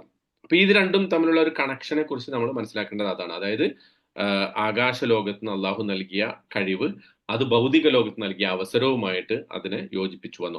ആ സംഭവം അദ്ദേഹം എടുത്തു പറയാണ് കേട്ടാ. രണ്ടാമത് പറയുന്നത് ഫാത്തുറ സമാവാതി വല്ലാർ. ഫാത്തിർ എന്ന് പറഞ്ഞാല് ശരിക്ക് അതിനു മുമ്പ്, ഫാത്തിറിന്റെ അർത്ഥം പറയുന്നതിന് മുമ്പ്, എന്തുകൊണ്ടാണ് ഫാത്തിറ സമാവാതി വൽ അർള് എന്ന് പറഞ്ഞത്? അതായത് നെസ്ബാണല്ലോ ചെയ്തിരിക്കണം. കുറച്ച് ഗ്രാമർ ആട്ടാ, കുറച്ച് ഗ്രാമർ ഇത്തിരി പാടുണ്ടാവും, എന്നാലും ശ്രദ്ധിച്ചിരുന്നാൽ മനസ്സിലാവും. ഈ ശരിക്ക് പറയേണ്ടിയിരുന്നത് യാ ഫാത്തിറ സമാവാതി വൽ അർള്. അപ്പൊ അത് യാ വിട്ട് കളഞ്ഞിട്ട് ഫാത്തിറ സമാവാതി വൽ അർള് എന്ന് പറഞ്ഞതില് എന്നിട്ട് നെസ്ബ് വരാൻ രണ്ട് കാരണം പറയുന്നു. ഒന്ന് പറയുന്നത് ഇത് ആ റബ്ബി, യാ റബ്ബി എന്ന് വിളിച്ചതുമായിട്ടുള്ള അതിന്റെ സിഫത്താണ് എന്ന് പറയാറുണ്ട്. അതായത് മുനാദ. Very good. അതന്നെ യാ റബ്ബി എന്നതിന്റെ മുനാദയായിട്ടുള്ള ആദ്യം പറയുന്നത് അത് യാ റബ്ബി എന്ന് പറയുന്ന മുനാദയുടെ സിഫത്തായിട്ടാണ് പറയുന്നത്. അതായത് എന്റെ റബ്ബെ എന്ന് വിളിച്ചല്ലോ, അതിന്റെ ഒരു വിശേഷണം. എന്റെ റബ്ബ് എങ്ങനെയുള്ള റബ്ബാണ്? ഫാത്തിറ സമാവാതി വൽ അർള്, ആകാശഭൂമികളെ സൃഷ്ടിച്ചവനായ എന്റെ റബ്ബെ എന്ന് സിഫത്തായിട്ട് പിന്നീട് ബ്രേക്ക് ചെയ്ത് പറഞ്ഞതാണ് എന്നാണ് ഒരു വ്യാഖ്യാനം. രണ്ടാമത്തെ വ്യാഖ്യാനം ഇപ്പോ സൂചിപ്പിച്ചതുപോലെ അത് മുനാദയാണ്, വീണ്ടും അവിടെ മുനാദയാണ്, വീണ്ടും വിളിക്കുകയാണ് എന്ന് ഒരു എക്സാമ്പിൾ പറയാം. നമ്മൾ മലയാളത്തിൽ പറയുമ്പോൾ നമ്മൾ പറയില്ലേ അല്ലാ പടച്ചോനെ എന്ന് പറയൂലേ. അപ്പൊ അള്ളാഹുവെ എനിക്ക് നീ അനുഗ്രഹം ചൊരിയണേ, എന്റെ പടച്ചോനെ എനിക്ക് നീ കാരുണ്യം ചൊരിയണേ എന്ന് പറയുമ്പോൾ രണ്ട് ബ്രേക്ക് ഉണ്ട് അവിടെ അല്ലെ. ആദ്യം അല്ലാ എന്ന് നമ്മൾ വിളിച്ചു, എന്റെ രക്ഷിതാവേ എന്ന് വിളിച്ചു, അല്ലെങ്കിൽ അല്ലാ എന്ന് വിളിച്ചു. പിന്നെ പടച്ചവനെ എന്ന് വിളിക്കുമ്പോൾ അത് എന്താണ്? രണ്ടാമത് വിളിക്കുന്ന ഒരു വിളിയായിട്ട് മനസ്സിലാക്കാം. അല്ലെങ്കിൽ ഇങ്ങനെ നമുക്ക് മനസ്സിലാക്കാം, ആദ്യം അള്ളാഹുവേ പടച്ചവനായ എന്റെ നാഥ. അപ്പൊ ആ പടച്ചവനായ എന്നുള്ളത് എന്താണ്? സിഫത്താണ്. അതാണല്ലോ ഫാത്തിർ എന്ന് പറഞ്ഞാൽ, അതാണല്ലോ പടച്ചവൻ എന്നാണല്ലോ ഫാത്തിർ എന്ന് പറഞ്ഞാൽ സൃഷ്ടിച്ചവൻ, സൃഷ്ടാവ്. അപ്പോ ഈ രണ്ടർത്ഥത്തിലും ഗ്രാമർ മനസ്സിലായിട്ടില്ലെങ്കിലും അല്ലെങ്കിൽ ഗ്രാമറിന്റെ പൊസിഷൻ മനസ്സിലായിട്ടില്ലെങ്കിലും ഉദ്ദേശിക്കുന്നത് ഇവിടെ ആ വാക്ക് എങ്ങനെ വന്നു എന്നുള്ളതാണ്. അപ്പൊ ഇനി ഫത്തറയുടെ അർത്ഥം നമ്മൾ നോക്കാം കേട്ടാ. ഫത്തറ എന്ന് പറഞ്ഞാൽ ശരിക്ക് ഖാലിഖാണ്, സൃഷ്ടാവ് അല്ലെ. ഖാലിഖ് ഒരു സൂറത്തില്ലേ, സൂറത്ത് ഫാത്തിർ കേട്ടല്ലേ? ഫാത്തിർ അൽഹംദുലില്ലാഹി. നമ്മൾ എല്ലാ ദിവസവും പറയും അല്ലെ ഫത്തറ, വജ്ജഹ്തു വജ്ഹിയ ലില്ലദീ ഫത്തറ സമാവാതി. അതൊക്കെ ഈ ഫത്തറ എന്നുള്ളത്. ശരിക്കും ഫത്തറ ഇമാം ഇബ്നു അബ്ബാസ്, പിന്നെ അബ്ദുല്ലാഹിബ്നു അബ്ബാസ് റളിയല്ലാഹു അൻഹുമ അദ്ദേഹം പറഞ്ഞിട്ടുണ്ട്, ഞാന് ഈ ഫത്തറയുടെ ശരിക്കും അർത്ഥം മനസ്സിലാക്കിയത് രണ്ട് ഗ്രാമീണരായിട്ടുള്ള അറബികൾ സംസാരിക്കുന്നത് കേട്ടപ്പോഴാണ് ഞാൻ ഈ ഫത്തറയുടെ ശരിക്കും അർത്ഥം മനസ്സിലാക്കിയെന്ന് അദ്ദേഹം പറഞ്ഞു. എന്താന്ന് വെച്ചാല് അവരൊരു കിണറിനെ കുറിച്ച് സംസാരിക്കുകയാണ്. ഒരു കിണർ, ആ കിണറിനെ കുറിച്ച് തർക്കത്തിൽ ഏർപ്പെട്ടു. അപ്പൊ അതിൽ ഒരാൾ പറഞ്ഞു അനല്ലദീ ഫതർതുഹു ലി അവ്വല മറ, ഞാനാണ് ആ കിണർ കുഴിച്ചത്, ആദ്യമായിട്ട് കുഴിച്ചത് ഞാനാണ് എന്ന് അവർ പറഞ്ഞപ്പോഴാണ് അദ്ദേഹം മനസ്സിലാക്കിയത് ഇത് എന്താണ് ഇതിന്റെ അർത്ഥം. ശരിക്ക് ഖലഖ എന്നുള്ളതിൽ നിന്ന് വ്യത്യസ്തമാകുന്നത് ഫതറ എവിടെയാണ് വ്യത്യസ്തമാകുന്നത്? ആദ്യമായിട്ട് സൃഷ്ടിക്കുക. ഇപ്പോ ആദമിനെ കുറിച്ച് പറഞ്ഞപ്പോൾ ഞാൻ ഒന്നും കൂടെ അതിനെ വിശദീകരിച്ച് അതിന്റെ അർത്ഥം വ്യക്തമായി മനസ്സിലാക്കാൻ വേണ്ടി പറയാം. ആദമിനെ കുറിച്ച് പറഞ്ഞപ്പോൾ അള്ളാഹ് പറഞ്ഞെന്താ? ഖലഖഹു മിൻ തുറാബ്, അല്ലെ? ഖലഖഹു മിൻ തുറാബ്. ആദമിനെ നാം മണ്ണിൽ നിന്ന് സൃഷ്ടിച്ചു. പക്ഷെ ആകാശഭൂമിയെ സൃഷ്ടിച്ചതിനെ കുറിച്ച് പറഞ്ഞപ്പോൾ ഫതറസ് സമാവാതി വൽ അർദ്. ഇപ്പം മണ്ണ് അവിടെ ഉണ്ട്. നേരത്തെ ഉള്ള ഒരു മണ്ണിൽ നിന്ന് എന്ത് ചെയ്തു? ആദമിനെ വേറൊരു രൂപമാക്കി മാറ്റി സൃഷ്ടിച്ചു. പക്ഷെ ആകാശഭൂമിക്ക് എന്തെങ്കിലും ഒരു മെറ്റീരിയൽ അവിടെ ഉണ്ടോ? ഇല്ല. വേറൊരു മെറ്റീരിയൽ കൊണ്ടല്ല ആകാശം ഭൂമിയെ സൃഷ്ടിച്ചിട്ടുള്ളത്. പിന്നെയോ അതൊരു ഇല്ലായ്മയിൽ നിന്ന് സൃഷ്ടിച്ചതാണ്. ഓക്കെ, ആദ്യമായിട്ട് സൃഷ്ടിച്ചതാണ്. ഒരു മോഡൽ ഇല്ലാതെ സൃഷ്ടിക്കുക. ഇതും തന്നെയാണ് ബദീ. ബദീയിൽ വേറൊരു ചെറിയ വ്യത്യാസമുണ്ട്. ബദീ എന്ന് പറഞ്ഞാൽ നേരത്തെ യാതൊരു തരത്തിലുള്ള മോഡലും ഇല്ല, ഇത് തുടക്കം മുതലേ ഉള്ളത് എന്നുള്ള അർത്ഥത്തിലാണ് ഫത്തറ പറയാം കേട്ടാ. ബദീഉം ഏറെക്കുറെ സെയിം ആണ്. ഓക്കെ, അപ്പൊ ഖലഖയും ഫത്തറയും തമ്മിലുള്ള വ്യത്യാസം അവിടെയാണ്. ഈ ശരിക്കും ഫത്തറ ഉപയോഗിക്കുന്നത് ഒരു സംഗതിയെ ടിയറിങ് ഓപ്പൺ, ഒരു കാര്യത്തെ ഇങ്ങനെ കീറി മുറിക്കുന്നതിന് ഫത്തറ പറയും. പിന്നെ ഒരു ഒട്ടകത്തിന്റെ പല്ല് മുളക്കുന്ന നാബുൽ ബഈർ, ഫത്തറ നാബുൽ ബഈർ എന്ന് പറഞ്ഞാൽ ഒട്ടകത്തിന്റെ പല്ല് മുളച്ചു എന്നർത്ഥം. അതായത് ആ പല്ല് എങ്ങനെ മുളക്കുക? പല്ല് മോണ കീറി മുറിച്ചിട്ടാണല്ലോ പല്ല് പുറത്തേക്ക് വരിക, അതുകൊണ്ടാണ്. പിന്നെ തഫാത്തീർ എന്ന് പറയും, ഈ കൗമാരപ്രായക്കാരായ ആൺകുട്ടികളുടെ പെൺകുട്ടികളുടെ ഒക്കെ മുഖത്ത് ഇതുണ്ടാവില്ല, മുഖക്കുരും മറ്റുമൊക്കെ, അങ്ങനത്തെ കുരു മുളക്കണേന് എന്ത് പറയും? തഫാത്തീർ എന്ന് പറയും. പിന്നെ വേറൊരു സംഗതി, ഈ കുറച്ച് രസമുള്ള ഒരു സംഗതി എന്താണെന്ന് വെച്ചാൽ, ഈ പാത്രമൊക്കെ കഴുകാനായിട്ട് ചിലപ്പോൾ സിസ്റ്റേഴ്സൊക്കെ തമ്മിൽ തർക്കമുണ്ടാവും അല്ലേ? അപ്പോ എനിക്ക് ഭയങ്കരമായിട്ട് ക്ഷീണം ബാധിച്ചിരിക്കുന്നു, ഞാൻ ആകെ പിന്നെ ക്ഷീണം ബാധിച്ചിരിക്കുന്ന എന്നുള്ള, അങ്ങനെ ക്ഷീണം ബാധിക്കുന്ന ഒരു പെൺകുട്ടിക്ക് ഫത്തറത്ത് എന്ന് പറയും, ഫത്തറത്ത്. അപ്പോ വേറെല്ലാം മറന്നാലും അത് മറക്കണ്ട കേട്ടാ. പാത്രം കഴുകാനുള്ള ഒരു ന്യായമായിട്ട്, കഴുകാതിരിക്കാനുള്ള ഒരു ന്യായമായിട്ട് അത് പറയാം. അപ്പോ ഇങ്ങനെയൊക്കെയാണ് ഫത്തറയുടെ ശരിക്കും അതിൻ്റെ ഒരു അർത്ഥം. അപ്പൊ അതായത് ഒരു സംഗതി ഇല്ലാത്തൊരു സംഗതി ഉണ്ടായി വരുന്ന, പൊട്ടി മുളച്ചു വരുന്ന, അവിടെ അങ്ങനെയാണല്ലോ, ഇല്ലാത്തൊരു സംഗതി ഉണ്ടാക്കി പറയാണല്ലോ ചെയ്യുന്നത് അതിനെക്കുറിച്ച് കേട്ടാ. ഓക്കെ, അപ്പൊ അതാണ് ഫത്തറയുടെ ശരിക്കുള്ള മീനിങ്. അതിൽ നിന്നാണ് ഫാത്തിറ സമാവാത്തി വൽ അർദ്. അപ്പൊ അതൊക്കെ അതിന്റെ വാക്കർത്ഥങ്ങൾ വന്ന ഒരു ശൈലിയാണ്. പക്ഷെ ഇവിടെ ഉദ്ദേശിക്കുന്നത് ഖൽഖും ഫത്തറയും തമ്മിലുള്ള ആ ഒരു വ്യത്യാസം നമ്മൾ മനസ്സിലാക്കുക. പിന്നെ നമ്മളൊരു ചെയർ ഉണ്ടാക്കുക ഒരു വുഡിൽ നിന്നാണ്, അല്ലെ? മരത്തിൽ നിന്നാണ് ചെയർ ഉണ്ടാക്കുക. അപ്പൊ ആ മരമാണ് പിന്നീട് ചെയറായിട്ട് മാറുന്നത്. പക്ഷെ അതുപോലെയല്ല ഫാത്തിർ. ഫാത്തിർ എന്ന് പറയുമ്പോൾ, അല്ലെങ്കിൽ ഫത്തറ എന്ന് പറയുമ്പോൾ അതിന്റെ അർത്ഥം നേരത്തെ ഇല്ല, ഒരു വസ്തു ഇല്ലാതെ വേറൊന്ന് സൃഷ്ടിക്കുക, അതിനെയാണ് ഫത്തറ എന്ന് പറയുക. ഓക്കെ, അത് ക്ലിയർ ആണല്ലോ അല്ലെ? ഇനി ഇത് സമാ ഉൻ ഫത്തറത്ത്, അല്ലെ? അതെന്താ? ആകാശം പൊട്ടിപ്പിളരുമ്പോ അത് വേറൊരാൾ സൃഷ്ടിക്കുകയാണ് ഫത്തറ. ഇംഫത്തറ എന്ന് പറയുമ്പോൾ സ്വയം തന്നെ പൊട്ടിപ്പിളരുക എന്നുള്ള അർത്ഥത്തിൽ. ഇൻഷക്കത്തും അങ്ങനെ തന്നെയാണ്. ഓക്കെ, അപ്പൊ ഇവിടെ നോക്കൂ, അള്ളാഹുവിന്റെ ഈ ഒരു അനുഗ്രഹം യൂസുഫ് അലൈഹി സ്വലാം ഇവിടെ എടുത്തു പറഞ്ഞതിന്റെ ഒരു കോണ്ടെക്സ്റ്റ് എന്തായിരിക്കും? അതാണ് നമ്മുടെ ഏറ്റവും പ്രധാനപ്പെട്ട വിഷയം. അതായത് ഇല്ലായ്മയിൽ നിന്ന് ആകാശം സൃഷ്ടിച്ച, ആകാശഭൂമികളെ സൃഷ്ടിച്ച നാഥ, നീ എനിക്ക് ആധിപത്യം നൽകി. ഞാൻ ഒരു അടിമയായിരുന്നു, അല്ലെ? ഒരു ചെറിയ ബാലനായിരുന്നു. ആദ്യം നിസ്സഹായനായ ഒരു ബാലനായിരുന്നു. കിണറ്റിൽ വീണ എന്നെ സഹോദരങ്ങൾ കിണറ്റിലെറിഞ്ഞ ഒരു ബാലനായിരുന്നു ഞാൻ. അതിനുശേഷം അടിമച്ചന്തയിൽ വിൽക്കപ്പെട്ട ഒരു അടിമ ഒരു വേലക്കാരനായിരുന്നു ഞാൻ, ഒരു അടിമദാസനായിരുന്നു ഞാൻ. പക്ഷെ ഇപ്പൊ അതിനുശേഷം നീ എനിക്ക് ആധിപത്യം നൽകി എന്ന് പറഞ്ഞാൽ, ഈ ഒന്നുമില്ലായ്മയിൽ നിന്ന് ആകാശഭൂമികളെ സൃഷ്ടിക്കാൻ സാധിച്ച നാഥ, എന്നെ നീ ഒന്നുമില്ലായ്മയിൽ നിന്ന് ഒരു ആധിപത്യത്തിന്റെ ലോകത്തേക്ക് കൊണ്ടുവന്നു.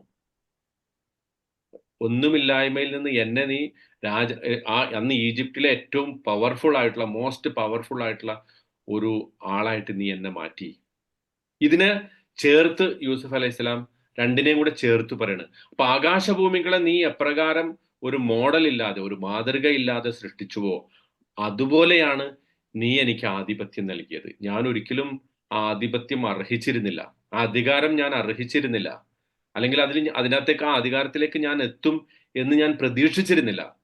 അങ്ങനത്തെ എനിക്ക് നീ അധികാരം നൽകി. മനസ്സിലായോ കണക്ഷൻ? എന്തുകൊണ്ട് അദ്ദേഹം ഫാത്തിറ സമാവാത്തി വൽ അർള് എന്ന ഒരു വിശേഷണം, അള്ളാഹുവിന്റെ വിശേഷണം ഈ അതൈത്തനി മിനൽ മുൽക്ക് തഅ്വീലുൽ അഹാദീസ് അതിനോട് ചേർത്ത് പറയുന്നു അല്ലെ? അത് വളരെ ഇൻട്രസ്റ്റിംഗ് ആണ്. അപ്പൊ ആ ഒരു കണക്ഷനാണ് അവിടെ ഉള്ളത്.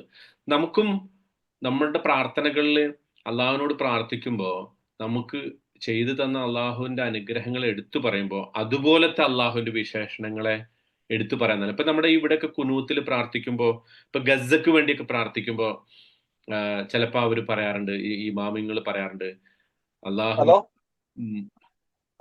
എന്താ ഇന്ന് പോയാ? ഇന്നായിരുന്നില്ലേ പോണ്ടത്? മാലിക്കൽ മുൽക്ക്, അള്ളാഹുവെ എല്ലാ പോവാനായിട്ടില്ല ഒന്നും അല്ലേ? മ്യൂട്ട് ചെയ്യൂ. ഓക്കെ. യാ മാലിക്കൽ മുൽക്ക് യാ മുലഹിർ അൽ അജായിബ് അല്ലെ, യാ മുജ്രിയ സഹാബ്, യാ മൻ ലഹു ഖസാഇനു സമാവാതി വൽ അർദ്. കുനൂത്തൊക്കെ റമദാനിൽ ഖിയാമുൽ ലൈലിലൊക്കെ കുനൂത്ത് പറയുമ്പോൾ പ്രാർത്ഥിക്കുന്ന വിഷയവുമായി ബന്ധപ്പെട്ട അള്ളാഹുവിന്റെ വിശേഷണം പറയുന്നത് കേട്ടിട്ടില്ലേ? ഇപ്പൊ ഗസയിലെ ആളുകളെ സഹായിക്കണം, അവരെ രക്ഷപ്പെടുത്തണം എന്ന് പറയുമ്പോൾ അള്ളാഹുവെ യാ ഹാസിമൽ അഹ്സാബ്, ആ സഖ്യകക്ഷികളെ പരാജയപ്പെടുത്തിയ നാഥ. അഹ്സാബ് യുദ്ധത്തെ കുറിച്ച് പറഞ്ഞിട്ടാണ്. ആ വലിയ വലിയ സഖ്യകക്ഷികളെ പരാജയപ്പെടുത്തിയ നാഥ. യാ മുലഹിർ അൽ അജായിബ്, അത്ഭുതങ്ങൾ പ്രദർശിപ്പിക്കുന്ന നാഥ. യാ മാലിക്കൽ മുൽക്ക്, എല്ലാ ആധിപത്യത്തിന്റെയും ഉടമസ്ഥനായ നാഥ അല്ലെ? അങ്ങനെയൊക്കെ പറഞ്ഞിട്ട് പ്രാർത്ഥിക്കുന്നത് കേട്ടിട്ടില്ലേ? അവര് ഒരുപാട് അത്തരം വിശേഷണങ്ങൾ പറയും. അതെന്താണ്? നമ്മൾ ചോദിക്കുന്ന സംഗതിയുമായി ബന്ധപ്പെടുത്തി അള്ളാഹുവിന്റെ വിശേഷണങ്ങൾ പറയുമ്പോൾ ആ പ്രാർത്ഥനയ്ക്ക് ഒരു ബലം, അല്ലെങ്കിൽ നമ്മൾ ആ ചോദിക്കുന്നതിന് അള്ളാഹുവിനോട് നന്ദി വേണ്ടി പ്രാർത്ഥിക്കുമ്പോ അങ്ങനെ പറയുമല്ലോ. എങ്ങനെ? ഷിഫാക്ക് വേണ്ടി പ്രാർത്ഥിക്കുമ്പോ അല്ലാഹുമ്മ അൻത ഷാഫി ലാ ഷിഫാ അങ്ങനെ പറയുമല്ലോ. അതന്നെ, അഹ്സൻതി അതന്നെ, അത് അങ്ങനെ തന്നെയാണ്. അതായത് യാ ഷാഫി അൽ അംറാദ് ലാ ഷിഫാ ഇല്ലാ ഷിഫാഉക് അല്ലാഹുമ്മ ശ്ഫി അൻത ഷാഫി ലാ ഷിഫാ ഇല്ലാ ഷിഫാഉക്. നമ്മൾ പറയില്ല, അള്ളാഹുവേ നീയാണ് ഷിഫ നൽകുന്നവൻ. ഇപ്പോ ഇബ്രാഹിം നബി അലൈഹി സ്വലാം ആരാണ് നിന്റെ റബ്ബ് എന്ന് ചോദിക്കുമ്പോൾ പറയുന്ന ഒരു സംഗതി അതാണല്ലോ, അല്ലദീ ഖലഖനി വഹദാനി വഹുവ അതാണ് വല്ലദീ യുമീത് വൈദാ മരിൽതു ഫഹുവ യശ്ഫീൻ, വൈദാ മരിൽതു ഫഹുവ യശ്ഫീൻ, ഞാൻ രോഗിയായാൽ അവനാണ് എന്നെ സുഖപ്പെടുത്തുന്നത്. അപ്പൊ റബ്ബിനെ കുറിച്ച് പറയുമ്പോൾ, റബ്ബിനോട് പറയുമ്പോഴും റബ്ബിനെ കുറിച്ച് മറ്റുള്ളവരോട് പറയുമ്പോഴും നമുക്ക് ഏറ്റവും ഇഷ്ടപ്പെട്ട വിശേഷണങ്ങൾ അള്ളാഹിനോട് പറയാം. ഇപ്പൊ നമ്മൾ ചോദിക്കുന്ന സംഗതിയുമായി ബന്ധപ്പെടുത്തി പറയാം. അതൊക്കെ അറബി തന്നെ അറിഞ്ഞിട്ട് അറബിയിൽ തന്നെ വാചകം ഉച്ചരിച്ചോളണം എന്ന് നിർബന്ധമൊന്നുമില്ല. നമുക്ക് പറയാം. ഇപ്പൊ നമ്മൾ സമ്പത്താണ് ചോദിക്കണമെങ്കിൽ, അള്ളാഹുവെ എല്ലാ ഖജനാവുകളുടെയും ഉടമസ്ഥനായ നാഥ, ഒരിക്കലും തീർന്നു പോകാത്ത ഖജനാവിന്റെ ഉടമസ്ഥനായ നാഥ, നീ എനിക്ക് നൽകണേ. നമ്മള് അസുഖത്തെക്കുറിച്ചാണ് ചോദിക്കുന്നതെങ്കിൽ എല്ലാത്തരം അസുഖങ്ങളും മാറ്റിക്കൊടുക്കാൻ കഴിവുള്ള നാഥ, അയ്യൂബ് നബിക്ക് ശിഫ നൽകിയ നാഥ. നമ്മളൊരു വലിയ പ്രയാസത്തിൽ അകപ്പെട്ടിട്ട് ആ പ്രയാസത്തിൽ നിന്ന് രക്ഷപ്പെടണമെങ്കിൽ യൂനുസ് നബിയെ മത്സ്യത്തിന്റെ വയറ്റിൽ നിന്ന് രക്ഷിച്ച നാഥ. ഇങ്ങനെ പ്രവാചകൻ മുഹമ്മദ് സല്ലല്ലാഹു അലൈഹി വസല്ലമയെ മക്കയിൽ നിന്ന് രക്ഷപ്പെടുത്തിയ നാഥ. അങ്ങനെയൊക്കെ. അതായത് നമ്മൾ എന്താണോ അള്ളാഹിനോട് പ്രാർത്ഥിക്കുന്നത്, ആ പ്രാർത്ഥിക്കുന്നതുമായി ബന്ധപ്പെട്ടുള്ള അള്ളാഹുവിന്റെ വിശേഷണങ്ങളും അവന്റെ കഴിവുകളും എടുത്തു പറഞ്ഞ് പ്രാർത്ഥിക്കുന്നത് പ്രാർത്ഥനയുടെ ഒരു ഭംഗിയായ ശൈലിയാണ് എന്നർത്ഥം. അതാണ് ഇവിടെ യൂസുഫ് അലൈഹി സ്വലാം ചെയ്യുന്നത്. റബ്ബി ഖദ് ആതൈതനി മിനൽ മുൽക്ക് വഅല്ലംതനി മിൻ തഅ്വീലിൽ അഹാദീസ് ഫാത്തിറസ് സമാവാതി വൽ അർദ്. ആകാശഭൂമികളെ യാതൊരു മോഡലുമില്ലാതെ, അല്ലെങ്കിൽ മറ്റൊരു വസ്തുവിൽ നിന്നല്ലാതെ ശൂന്യതയിൽ നിന്ന് സൃഷ്ടിച്ച നാഥ, എന്നെ ശൂന്യതയിൽ നിന്നാണല്ലോ നീ എനിക്ക് ആധിപത്യം നൽകിയത്. ഒരു അറിവുമില്ലാത്ത എനിക്ക് നീ ഇത്രയും അധികം വിവരം നൽകിയത്, ഇത്രയും അധികം വിജ്ഞാനം നൽകിയത് എങ്ങനെയാണോ നീ ആകാശഭൂമികളെ സൃഷ്ടിച്ചത്, അതുപോലെയാണല്ലോ എനിക്ക് ഈ വിജ്ഞാനം നൽകിയത്. അപ്പൊ രണ്ട് രൂപത്തിലും പറയാം. നമുക്ക് കിട്ടിയ അനുഗ്രഹത്തെ അതിനോട് ചേർത്ത് വെച്ച് പറയാം. നമ്മൾ ചോദിക്കുന്നത് എന്താണോ, ചോദിക്കുന്നതിന് അള്ളാഹുവിന്റെ വിശേഷണവുമായി ചേർത്ത് വെച്ച് പറയാം. എത്ര ബ്യൂട്ടിഫുൾ ആണ് നോക്കൂ അല്ലെ? അങ്ങനെ നമ്മൾ പ്രാർത്ഥിക്കാറുണ്ടാ? നമ്മൾ നേരിട്ട് അങ്ങ് ചോദിക്കുക, ആ ചോദിക്കണ തന്നെ ഒരു ആത്മാർത്ഥത്തില്ല ചോദിക്കുക, ചോദിച്ച് തീരുന്നതിന് മുമ്പ് തന്നെ ഇറങ്ങി പോവുക. അങ്ങനെയൊക്കെയാണല്ലോ നിസ്കാരം കഴിഞ്ഞാലൊക്കെ ഉള്ള നമ്മുടെ ശൈലി അല്ലെ? ചോദിച്ചു തന്നെ അള്ളാഹ് തരാൻ വിചാരിച്ചാൽ പോലും ആഹാ ഇവൻ എഴുന്നേറ്റ് പോവാണ്, എന്നാ പിന്നെ ഇപ്പൊ കൊടുക്കണ്ടെന്ന് അള്ളക്ക് തോന്നിപ്പോകുന്ന രൂപത്തിൽ നമ്മൾ പലപ്പോഴും ചോദിക്കുക. അസ്തഗ്ഫിറുല്ലാഹ്. അങ്ങനെയല്ല. നബി സല്ലല്ലാഹു അലൈഹി വസല്ലം നമ്മളോട് പറഞ്ഞിട്ടുള്ള എന്താ? സലുല്ലാഹ വ അൻതും മൂഖിനൂന ബിൽ ഇജാബ. നിങ്ങൾ അള്ളാഹിനോട് ചോദിക്കണം, അള്ളാഹു ഉത്തരം നൽകും എന്ന് ഉറപ്പ് ഉണ്ടായിട്ട് ചോദിക്കണം. ഒരു കൊച്ചുകുട്ടി എങ്ങനെ അവന് അല്ലെങ്കിൽ അവൾക്ക് വേണ്ടത് കരഞ്ഞ് നേടിയെടുക്കുന്നുവോ അതുപോലെ ചോദിക്കണം. ആ ചോദിക്കാനുള്ള എല്ലാ ടെക്നിക്കും, കുട്ടികൾ ഉപയോഗിക്കുന്ന ടെക്നിക്കുകൾ നമുക്ക് ഉപയോഗിക്കാന്നാണ്. അല്ലെ? അതാണ് അള്ളാഹ് പഠിപ്പിച്ചു തരുന്നത് ഇവിടെ യൂസുഫ് അലൈഹി ഇസ്ലാമയുടെ പ്രാർത്ഥനയിൽ. എങ്ങനെ? അഭിനയായി പോവില്ല അങ്ങനെ ചോദിച്ചത്? അഭിനയമല്ല, ആത്മാർത്ഥമായിട്ട് അങ്ങനെ തന്നെ ചെയ്യാം. അഭിനയിക്കണ്ട, നമ്മൾ അഭിനയിക്കണ്ട എന്ന് വെച്ചാൽ മതി. മനസ്സിലായോ? നമ്മൾ ചോദിക്കുന്നു, ആ ചോദ്യം ഉറപ്പായിട്ട് കിട്ടണം എന്ന അർത്ഥത്തിൽ പൂർണ്ണ മനസ്സോട് കൂടി ചോദിക്കുക. അപ്പോ ആ വിശേഷണങ്ങൾ പറയുന്നതിലുള്ള അഭിനയമാണ് ഉദ്ദേശിക്കണമെങ്കിൽ അത് അഭിനയിക്കണ്ട, നമ്മൾ ഒറിജിനലായിട്ട് തന്നെ അള്ളാഹിനോട് പറയാം. അങ്ങനെ ഞാനിപ്പോ ഒരു തമാശ രൂപത്തിലൂടെ പറഞ്ഞതുകൊണ്ട് നിങ്ങൾക്ക് അത് തമാശയായിട്ട് തോന്നുന്നുണ്ടെങ്കിൽ ഞാൻ ആ തമാശ പിൻവലിക്കാം. അത് മാറ്റിവെച്ചാൽ, തമാശ മാറ്റിവെച്ചാൽ നമ്മുടെ പ്രാർത്ഥന എങ്ങനെയാ? ഒന്ന് നിങ്ങൾ തന്നെ ആലോചിച്ച് നോക്കിയേ, നമ്മളെല്ലാവരും ആലോചിച്ച് നോക്കിയേ, നമ്മളെങ്ങനെയാ പ്രാർത്ഥിക്കാം? പലപ്പോഴും നമ്മള് കൃത്യമായിട്ട് നമ്മുടെ കാര്യങ്ങൾ അള്ളാഹുടെ മുമ്പിൽ വെക്കാറുണ്ടോ? ഒന്ന്, നമുക്ക് ആ പ്രാർത്ഥനകളെ ഈ പറഞ്ഞ രൂപത്തിൽ അള്ളാഹുവിന്റെ കഴിവുകളുമായി നമ്മൾ ബന്ധിപ്പിക്കാറുണ്ടോ? അള്ളാഹുവിന്റെ നാമവിശേഷണങ്ങൾ പറഞ്ഞിട്ട് ചോദിക്കാറുണ്ടോ? ഇതൊക്കെ നമ്മൾ ഓരോരുത്തരും ആത്മപരിശോധന നടത്തേണ്ട സംഗതി. പിന്നെ നമ്മൾ പറയുന്നത് നമ്മൾ എത്രയോ ചോദിച്ചു കിട്ടിയില്ല. പലപ്പോഴും അങ്ങനെയല്ലേ സംഭവം? എത്രയോ ഞാൻ ചോദിച്ചു കിട്ടിയില്ല. കാരണം എന്താ? കിട്ടാത്തതിന്റെ പലപ്പോഴും കാരണം നമ്മൾ തന്നെ ആയിരിക്കും. കാരണം ചോദിക്കുന്നതിൽ ആത്മാർത്ഥതയില്ല, ചോദിക്കുന്നതിൽ ഈ പറഞ്ഞ രൂപത്തിലുള്ള പ്രാർത്ഥനയുടെ മര്യാദകളില്ല. അങ്ങനെയൊക്കെ വരുമ്പോ പക്ഷെ ചില സന്ദർഭങ്ങളിൽ ഇങ്ങനെയൊക്കെ ചോദിച്ചാലും ചിലപ്പോൾ അള്ളാഹു തരൂല. കാരണം എന്താ? അത് അള്ളാഹുവിന്റെ ഒരു ശൈലിയാണ്. ഉത്തരം നൽകുന്ന ശൈലി വേറെ തന്നെയാണ്. അതിനെക്കുറിച്ച് നമ്മൾ പറഞ്ഞിട്ടുണ്ട്. ഒന്നുകിൽ നമുക്ക് എന്ത് ചെയ്യും, നമുക്ക് അതിനേക്കാളും ബെറ്റർ, നമ്മൾ ചോദിച്ചതിനേക്കാളും ബെറ്റർ നൽകും. ചിലപ്പോൾ നമ്മൾ ചോദിച്ചത് തന്നെ തരും, ചിലപ്പോൾ അതിനേക്കാളും ബെറ്റർ നൽകും, ചിലപ്പോൾ ഇതെല്ലാ ചോദ്യങ്ങളും പരലോകത്തേക്ക് മാറ്റി വെച്ചിരിക്കും. എനിവേ, അതാണ് പ്രാർത്ഥനയ്ക്ക് ഉത്തരം നൽകുന്നത്. ഇനി യൂസുഫ് അലൈഹി സ്വലാം പറയുന്ന ആ പ്രധാനപ്പെട്ട ഒരു വാചകം ശ്രദ്ധിച്ചു നോക്കുക. അൻത വലിയ ഫിദ്ദുനിയ വൽ ആഖിറ. അൻത വലിയ ഫിദ്ദുനിയ വൽ ആഖിറ. വളരെ മനോഹരമായ ഒരു വാക്ക്. വലിയ എന്ന് പറഞ്ഞാൽ എന്താ? വലിയ എന്ന് പറഞ്ഞതിന് മുമ്പ് പിന്നെ അതിനെക്കുറിച്ച് പറയുന്നതിന് മുമ്പ് രണ്ട് രൂപത്തില് വലിയും മൗലയും പ്രയോഗിച്ചിട്ടുണ്ട് ഖുർആനിൽ. അതിന്റെ ആ വിശദാംശങ്ങളിലേക്ക് നമുക്ക് വരാം.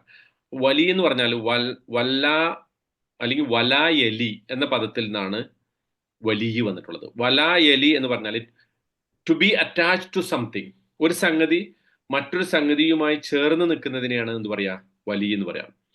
ഇപ്പോ ഈ ശരിക്കും ആ പദം അറബി ഭാഷയിൽ പണ്ട് ഉപയോഗിച്ചിട്ടുള്ളത്, ഖുർആൻ അവതരിക്കുന്നതിന് മുമ്പൊക്കെ അത് ഉപയോഗിച്ചിട്ടുള്ളത് ഈ ഒട്ടകത്തിന്റെയും കുതിരയുടെ ഒക്കെ മുകളിൽ മനുഷ്യരിരിക്കുന്ന ഒരു സാധനം ഉണ്ടാവും അല്ലെ, ഒരു തൊട്ടിൽ, ഒരു സാഡിൽ അല്ലെങ്കിൽ ഒരു ക്രേഡിൽ പോലത്തെ ഒരു സാധനം ഉണ്ടാവും. അത് വെക്കുന്നതിന് മുമ്പ്, ഈ ഒട്ടകത്തിന്റെ കുതിരയുടെ ഒക്കെ പുറത്ത് അത് വെക്കുന്നതിന് മുമ്പ് അതിന്റെ താഴെ ഈ കുതിരയ്ക്കും ഒട്ടകത്തിനും അവർക്കൊരു വേദന ഉണ്ടാകാതിരിക്കാൻ വേണ്ടി ഒരു കുഷ്യൻ വെക്കും. ആ കുഷ്യന്റെ മുകളിലാണ് ഈ സാഡിൽ വെക്കുക, നമ്മൾ ഇരിക്കുന്ന സംഗതി വെക്കുക. അവസാനം ഈ കുഷ്യൻ എന്തായിട്ട് മാറും? ഈ ഒട്ടകത്തിന്റെയും കുതിരയുടെയും ഒരു ഭാഗം തന്നെയായിട്ട് മാറും. കാരണം അതൊരിക്കലും എടുത്തു മാറ്റൂല. ഈ സാഡിൽ ചിലപ്പോൾ എടുത്ത് മാറ്റിയേക്കും, പക്ഷെ മറ്റേ സംഗതി അവിടെ തന്നെ ഒട്ടിയിരിക്കും. അതിനാണ് അറബി ഭാഷയിൽ എന്ത് പറയാ? വലി എന്ന് ആദ്യമൊക്കെ പ്രയോഗിച്ചിരുന്നത്. ആ പദം തന്നെ അള്ളാഹു ഇവിടെ അള്ളാഹുവിനെ പിന്നെ സത്യവിശ്വാസികളുമായിട്ടുള്ള അള്ളാഹുവിന്റെ അടുപ്പത്തെ സൂചിപ്പിക്കാൻ വേണ്ടി പറഞ്ഞു. സൂറത്തുൽ ബഖറയിൽ അത് പറയുന്നുണ്ട്. അള്ളാഹു വലിയുല്ലദീന ആമനു വഅമിലുസ് സാലിഹാത്ത്. അള്ളാഹു ആണ് വിശ്വാസികളുടെ വലിയ. അല്ലദീന കഫറു ഔലിയാഉഹുമുത് താഗൂത്ത്. എന്നാൽ നിഷേധികൾ, അവരുടെ അവർക്ക് ഒരുപാട് വലിയുണ്ട്. താഗൂത്ത്, അള്ളാഹു അല്ലാത്ത മറ്റെല്ലാ സൃഷ്ടികളും, അത് അവരുടെ വലിയാണ്. വലിയനെ കുറിച്ച് വേറൊരു ഇതുള്ളത്, ഏറ്റവും നല്ല അടുത്ത ഒരു ഫ്രണ്ട്, നമ്മുടെ ഒരു ക്ലോസ് ഫ്രണ്ട്, ഒരു ലോയൽ ഫ്രണ്ടിനെ കുറിച്ച് പറയാൻ വലി എന്ന് പറയും. കാരണം ആ അങ്ങനത്തെ ഒരു ഫ്രണ്ടിന്റെ പ്രത്യേകത എന്താ? ഏത് സമയത്തും നമ്മളെ പ്രൊട്ടക്ട് ചെയ്യുന്ന ഒരു ഫ്രണ്ട്. നമ്മൾ നുണ പറഞ്ഞാലും നമ്മൾ കള്ളം ചെയ്താലും നമ്മുടെ ഒപ്പം നിൽക്കുന്ന ഒരു ഫ്രണ്ട് ഉണ്ടാവും അല്ലെ? തമാശ പറയണം, അങ്ങനെ ഉണ്ടാവും അല്ലെ? ചില ഫ്രണ്ട്സ് അങ്ങനെയാണ്, വളരെ ലോയൽ ആയിരിക്കും. നമ്മൾ എങ്ങനെയൊക്കെ വന്നാലും നമ്മളെ പ്രൊട്ടക്ട് ചെയ്യുന്ന ഒരു ഫ്രണ്ട്, ഒരു ഇന്റിമേറ്റ് ഫ്രണ്ട് എന്ന് വിളിക്കാവുന്ന അങ്ങനത്തെ ഒരു ഫ്രണ്ട്. അതിൽ നിന്ന് തന്നെയാണ് തവല്ല എന്നുള്ള പദം ഉണ്ടായിട്ടുള്ളത്. തവല്ലയുടെ അർത്ഥം നേരെ തിരിച്ചാണ്. ശരി, ടു ടേൺ യുവർ ബാക്ക് അല്ലെ, ടു ഡയറക്റ്റ്. ഇപ്പൊ ഇവിടെ യൂസുഫ് അലൈഹി സ്വലാമിനെ കുറിച്ച് യാക്കൂബ് നബി അലൈഹി സ്വലാം തന്നെ അവരിൽ നിന്ന് പിന്തിരിഞ്ഞു പോയി എന്ന് പറയുന്നില്ലേ, അവിടെ എന്താ തവല്ല അതിന് പറയുന്നത് നേരത്തെ ഒട്ടി നിന്നതിൽ നിന്ന് വേറൊരു സംഗതിയിലേക്ക് ഒട്ടാൻ വേണ്ടി പോകുന്നു, അല്ലെങ്കിൽ വേറൊരു സംഗതിയിലേക്ക് മുഖം തിരിക്കുന്നു. ഇപ്പോ പ്രവാചകൻ സല്ലല്ലാഹു അലൈഹി വസല്ലമ ആകാശ ലോകത്തേക്ക് മുഖം തിരിക്കുന്നത് അള്ളാഹു കണ്ടതായിട്ട്, അതായത് മസ്ജിദുൽ ഹറാമിലേക്ക് കിബില മാറ്റുന്നതിന് മുമ്പ് അദ്ദേഹത്തിന്റെ മുഖം മസ്ജിദുൽ ഹറാമിന് നേരെ തിരിയുന്നതായി കണ്ടു എന്ന് പറഞ്ഞിട്ട് അള്ളാഹു പറയുന്നുണ്ട് അല്ലെ. ഖദ് നറാ തഖല്ലുബക വജ്ഹിക ഫിസ്സമാ ഫവല്ലി വജ്ഹക ശത്റൽ മസ്ജിദിൽ ഹറാം. താങ്കളുടെ മുഖം ഇങ്ങോട്ട് തിരിയുന്നത് ഞാൻ കണ്ടിട്ടുണ്ട്, അതുകൊണ്ട് ഇപ്പൊ താങ്കളുടെ മുഖം മസ്ജിദുൽ ഹറാമിന് നേരെ തിരിച്ചോ എന്ന് കിബില മാറ്റത്തെ കുറിച്ച് പറഞ്ഞപ്പോൾ സൂറത്തുൽ ബഖറയിൽ അള്ളാഹു അത് പറഞ്ഞിട്ടുണ്ട്. അപ്പൊ ചുരുക്കി പറഞ്ഞ വല്ലയുടെ അർത്ഥം അതാണ്. വലാ യലി എന്ന് പറയുമ്പോൾ, അല്ലെങ്കിൽ വല്ലാ യുവല്ലി എന്ന് പറയുമ്പോൾ അതിന്റെ അർത്ഥം നമ്മൾ ഒരു സംഗതിയുമായിട്ട് ഏറ്റവും അടുത്ത് ബന്ധമുള്ള ഒരു സംഗതിയുമായിട്ട് അറ്റാച്ച് ചെയ്യുക, അറ്റാച്ച് ചെയ്ത സംഗതിയെ എല്ലാ അർത്ഥത്തിലും പ്രൊട്ടക്ട് ചെയ്യുക, സംരക്ഷിക്കുക, ഏതവസരത്തിലും അതിന് പ്രൊട്ടക്ട് ചെയ്യുക എന്നുള്ളതാണ് അർത്ഥം. ഓക്കെ, വലിയല്ലേ പിന്നെ വിവാഹ രംഗത്ത് കാർമ്മികത്വം വഹിക്കണ്ട് വലിയ. കറക്റ്റ് അതാണ്. അതായത് ആ ഒരു പിന്നെ പെൺകുട്ടിയുടെ അല്ലെങ്കിൽ വിവാഹം കഴിക്കാൻ പോകുന്ന സ്ത്രീയുടെ ഏറ്റവും അടുത്ത ഒരു രക്ഷാധികാരി എന്നുള്ള നിലക്കാണ് വലി എന്ന് പറയുന്നത്. ഈ വലി എന്നതിനെ പറ്റി നമ്മൾ മലയാളത്തിൽ ഔലിയായിട്ട് മാറിയിട്ടുള്ള ആ പദത്തിന്റെ അടിസ്ഥാനം ഇതാണ്. പക്ഷെ ആ ഔലിയുടെ അർത്ഥം വേറെ ആയി മാറിപ്പോയിട്ടുണ്ട്. അതിനു മുമ്പ് എന്താണ് യഥാർത്ഥ ഇബ്രാഹിം അലൈഹിസ്സലാമിനെ പറ്റി വലി പറഞ്ഞു അല്ലേ? ആരെ കുറിച്ച്? ഇബ്രാഹിം അലൈഹിസ്സലാം. അള്ളാഹുവിൻ അങ്ങനത്തെ ഒരു ആയത്തില്ലേ വലി? ഇല്ല, ഇബ്രാഹിം നബി അലൈഹിസ്സലാം ഖലീൽ എന്നല്ല, വലിയോ ഉണ്ടാകാം. അതായത് വിശ്വാസികളുടെ വലിയ അള്ളാഹു ആണ് എന്ന് പറഞ്ഞതിന്റെ അർത്ഥം, പിന്നെ പ്രവാചകന്മാരെ സംബന്ധിച്ച് അങ്ങനെ സ്പെസിഫിക് ആയിട്ട് പറഞ്ഞ സ്ഥലം വല്ലതും ഉണ്ടോ എന്ന് എനിക്ക് ഓർമ്മയില്ല. ഞാൻ ഓർമ്മ ഉണ്ടെങ്കിൽ അതൊന്ന് റെഫർ ചെയ്തിട്ട് ഞാൻ പിന്നെ വേണമെങ്കിൽ ഗ്രൂപ്പിൽ അത് ഇടാം. പക്ഷെ അതിൽ അത്ഭുതമില്ല എന്ന് മാത്രമല്ല, അത് സ്വാഭാവികമാണ്. ഇനി ഞാൻ ഈ വലിയും മൗലൻ തമ്മിലുള്ള ഒരു വ്യത്യാസം, ഇപ്പൊ സൂറത്ത് മുഹമ്മദില് അള്ളാഹു പറയുന്ന ഒരു സംഗതി ഉണ്ടല്ലേ, ദാലിക ബി അന്നല്ലാഹ മൗലല്ലദീന ആമനു വ അന്നൽ കാഫിരീന ലാ മൗലാ ലഹും. അപ്പൊ വലിയും മൗലം ഏറെക്കുറെ ഒരേ അർത്ഥമാണ്, രക്ഷാധികാരി, ആത്മമിത്രം, അടുത്ത ആള് എന്നൊക്കെയാണ്. പക്ഷെ ചെറിയൊരു വ്യത്യാസമുണ്ട്. വ്യത്യാസം എന്താണെന്ന് വെച്ചാല്, അറബി ഭാഷയിൽ നമ്മളൊരു ഫഈൽ വസിനിൽ ഒരു സംഗതി പറഞ്ഞാൽ അതിന്റെ അർത്ഥം ഫഈല് എന്ന് പറഞ്ഞാൽ സമീ, ബസീർ, അസീസ്, കരീം, അതാണല്ലോ വലി എന്ന് പറഞ്ഞാൽ അതേ വസിനാണ്. ആ ഫഈൽ വസിനിൽ ഒരു സംഗതി പറഞ്ഞ അർത്ഥം നിരന്തരം അയാൾ അത് ചെയ്തുകൊണ്ടിരിക്കുന്നു. ഇപ്പൊ വലി എന്ന് പറയുമ്പോൾ റഹീം എന്ന് പറയുന്നത് നിരന്തരം കാരുണ്യം ചെയ്തുകൊണ്ടിരിക്കുന്നു. പക്ഷെ പറയുന്ന സമയത്ത് അത് ചെയ്ത ആളായിരിക്കണം എന്ന് നിർബന്ധമില്ല. ഉദാഹരണത്തിന് അള്ളാഹു നമ്മുടെ, അല്ലെങ്കിൽ ഞാൻ എൻ്റെ വലിയാണ് ഇന്ന ആള്, ഇപ്പം റിജാല് എൻ്റെ വലിയാണ് എന്ന് പറഞ്ഞ അതിന്റെ അർത്ഥം റിജാല് എപ്പോഴും എൻ്റെ ഒരു അടുത്ത സുഹൃത്താണ്, ആത്മാർത്ഥ സുഹൃത്താണ്. പക്ഷെ എനിക്കൊരു സൗകര്യം, ഒരു സഹായം വേണ്ട സമയത്ത് അദ്ദേഹം ചിലപ്പോൾ കിടന്നുറങ്ങിയിരിക്കും. പക്ഷെ അപ്പോഴും അദ്ദേഹം എന്താണ്? റിജാൽ എൻ്റെ വലിയാണ്, അല്ലെങ്കിൽ അഹമ്മദ് എൻ്റെ വലിയാണ്.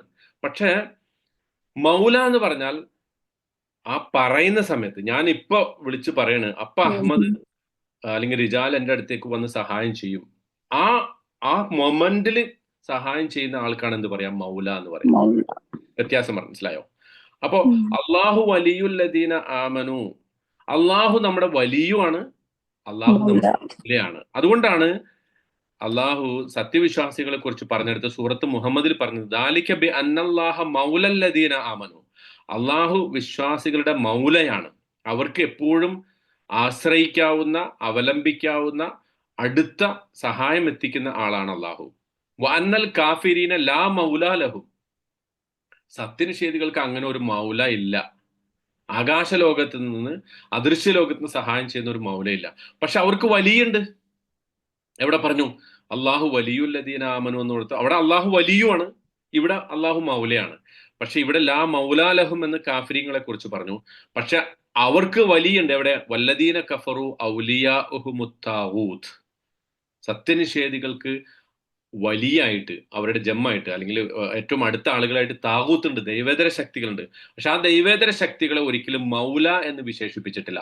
മീനിങ്, അതിന്റെ അർത്ഥം എന്താന്ന് വെച്ചാൽ ഏത് സമയത്ത് വിളിക്കുന്നുവോ ആ വിളിക്കുന്ന സന്ദർഭത്തിൽ സഹായം ചെയ്യുന്ന ആൾക്കാണ് എന്ത് പറയാ, മൗല എന്ന് പറയാം.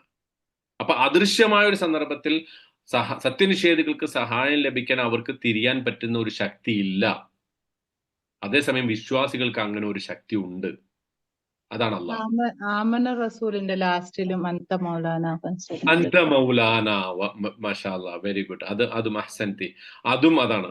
അന്ത മൗലാന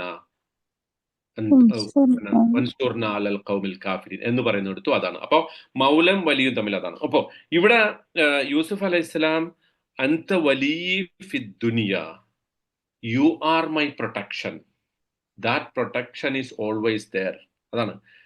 എന്നിട്ട് പറയാണ് തവഫനി ഫിദ് ദുനിയ വൽ ആഖിറ, ഇഹലോകത്തും പരലോകത്തും നീ തന്നെയാണ് എൻ്റെ വലിയ.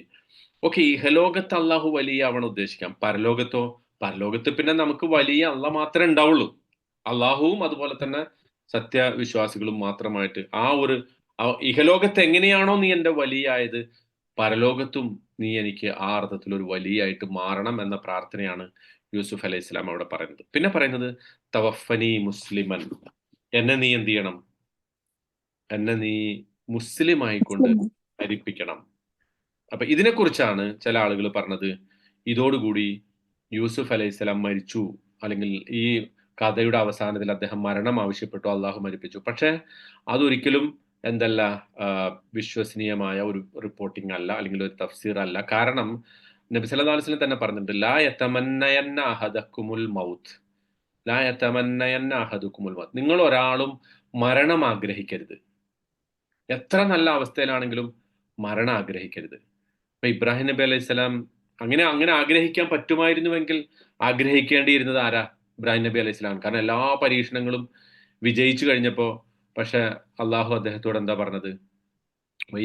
ഇബ്രാഹിം റബ്ബുഹു ബികലിമാത്തിൻ ഫഅതമ്മഹുന്ന ഖാല ഇന്നി ജാഇലുക ലിന്നാസി ഇമാമ. എല്ലാ പരീക്ഷണവും പൂർത്തിയാക്കി കഴിഞ്ഞപ്പോ ഇബ്രാഹിം നബി അലൈഹി സ്വലാമോട് അള്ളാഹ് എന്താ പറഞ്ഞത്?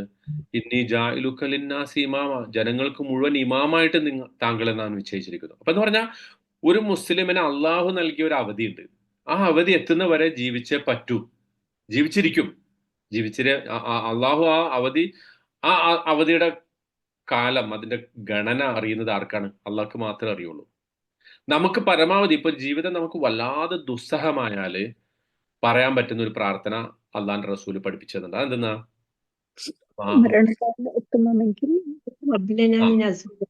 അതാ എങ്ങനെ? എനിക്ക് ജീവിതമാണ് ഹൈറെങ്കിൽ അള്ളാഹ് ജീവിപ്പിക്കണമേ, മരണമാണ് ഹൈറെങ്കിൽ മരണത്തിക്കണം. അല്ലാഹുമ്മ അഹ്യിനി മാ കാനത്തിൽ ഹയാത്തു ഖൈറൻ ലി, അല്ലാഹുമ്മ അമിത്നി, അല്ലെങ്കിൽ അല്ലാഹുമ്മ തവഫനി മാ കാനത്തിൽ വഫാത്തു ഖൈറൻ ലി. അല്ലാഹുവേ, ജീവിതം എനിക്ക് ഗുണകരമാവുന്നിടത്തോളം എന്നെ ജീവിപ്പിക്കണേ, മരണം എനിക്ക് ഗുണകരമാകുന്നിടത്തോളം എന്നെ മരിപ്പിക്കണേ, ആ സമയത്തുമ്പോൾ എന്നെ മരിപ്പിക്കണേ. അത്രയേ മാക്സിമം നമ്മൾ പ്രാർത്ഥിക്കാൻ പാടുള്ളൂ.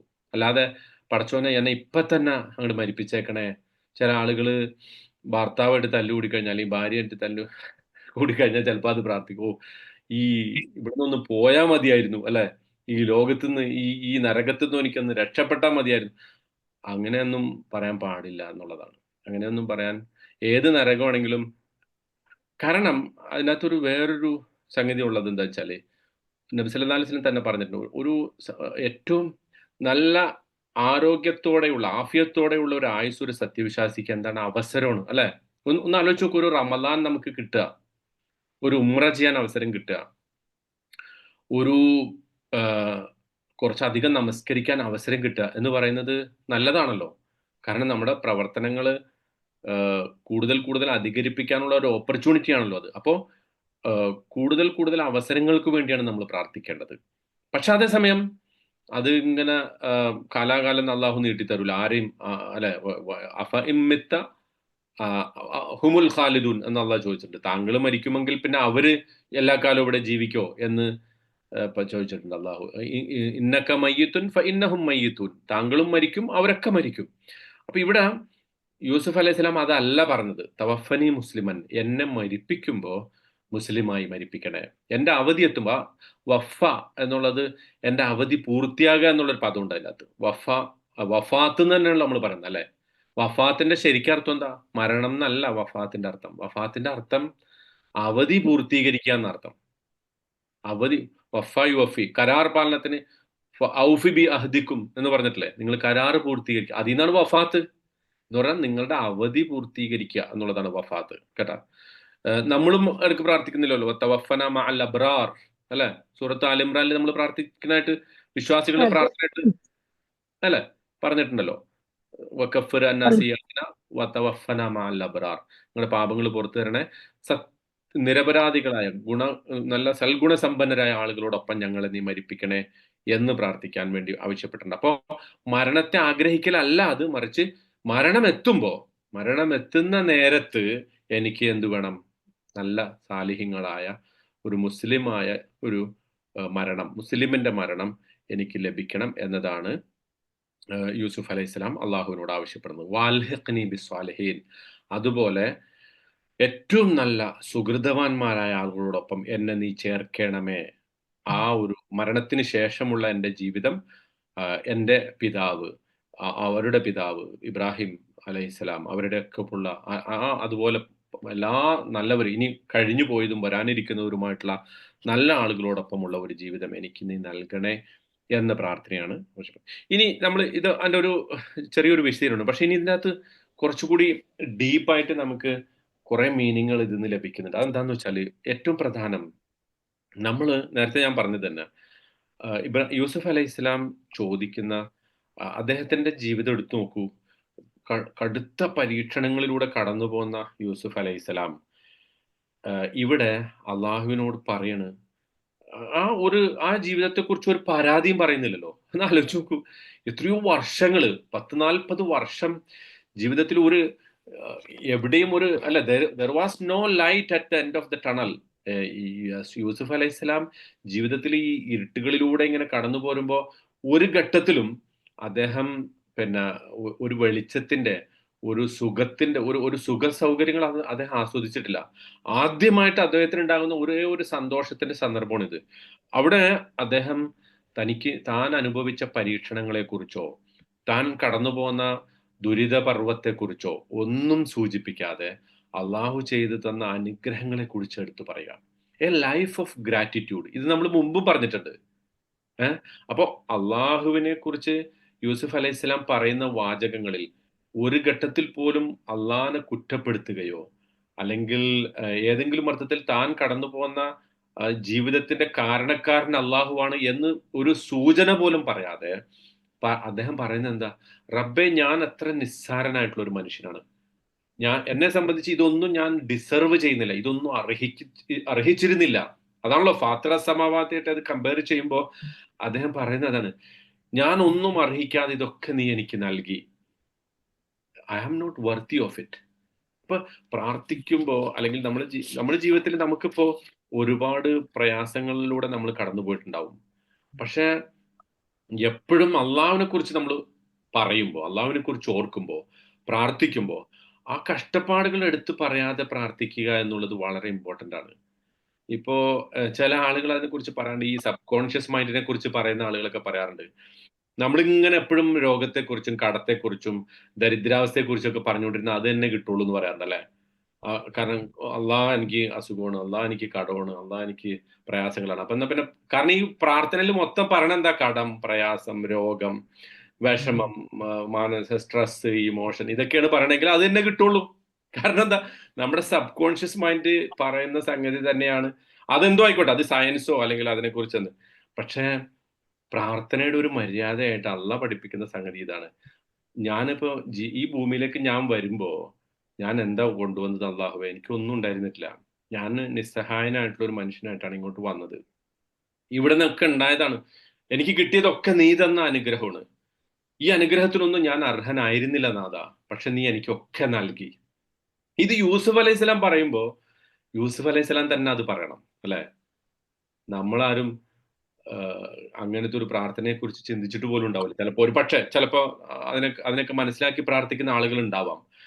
അപ്പോ അതൊരു ഏറ്റവും മനോഹരമായ ഒരു പ്രാർത്ഥനയുടെ ഒരു ശൈലിയാണ്.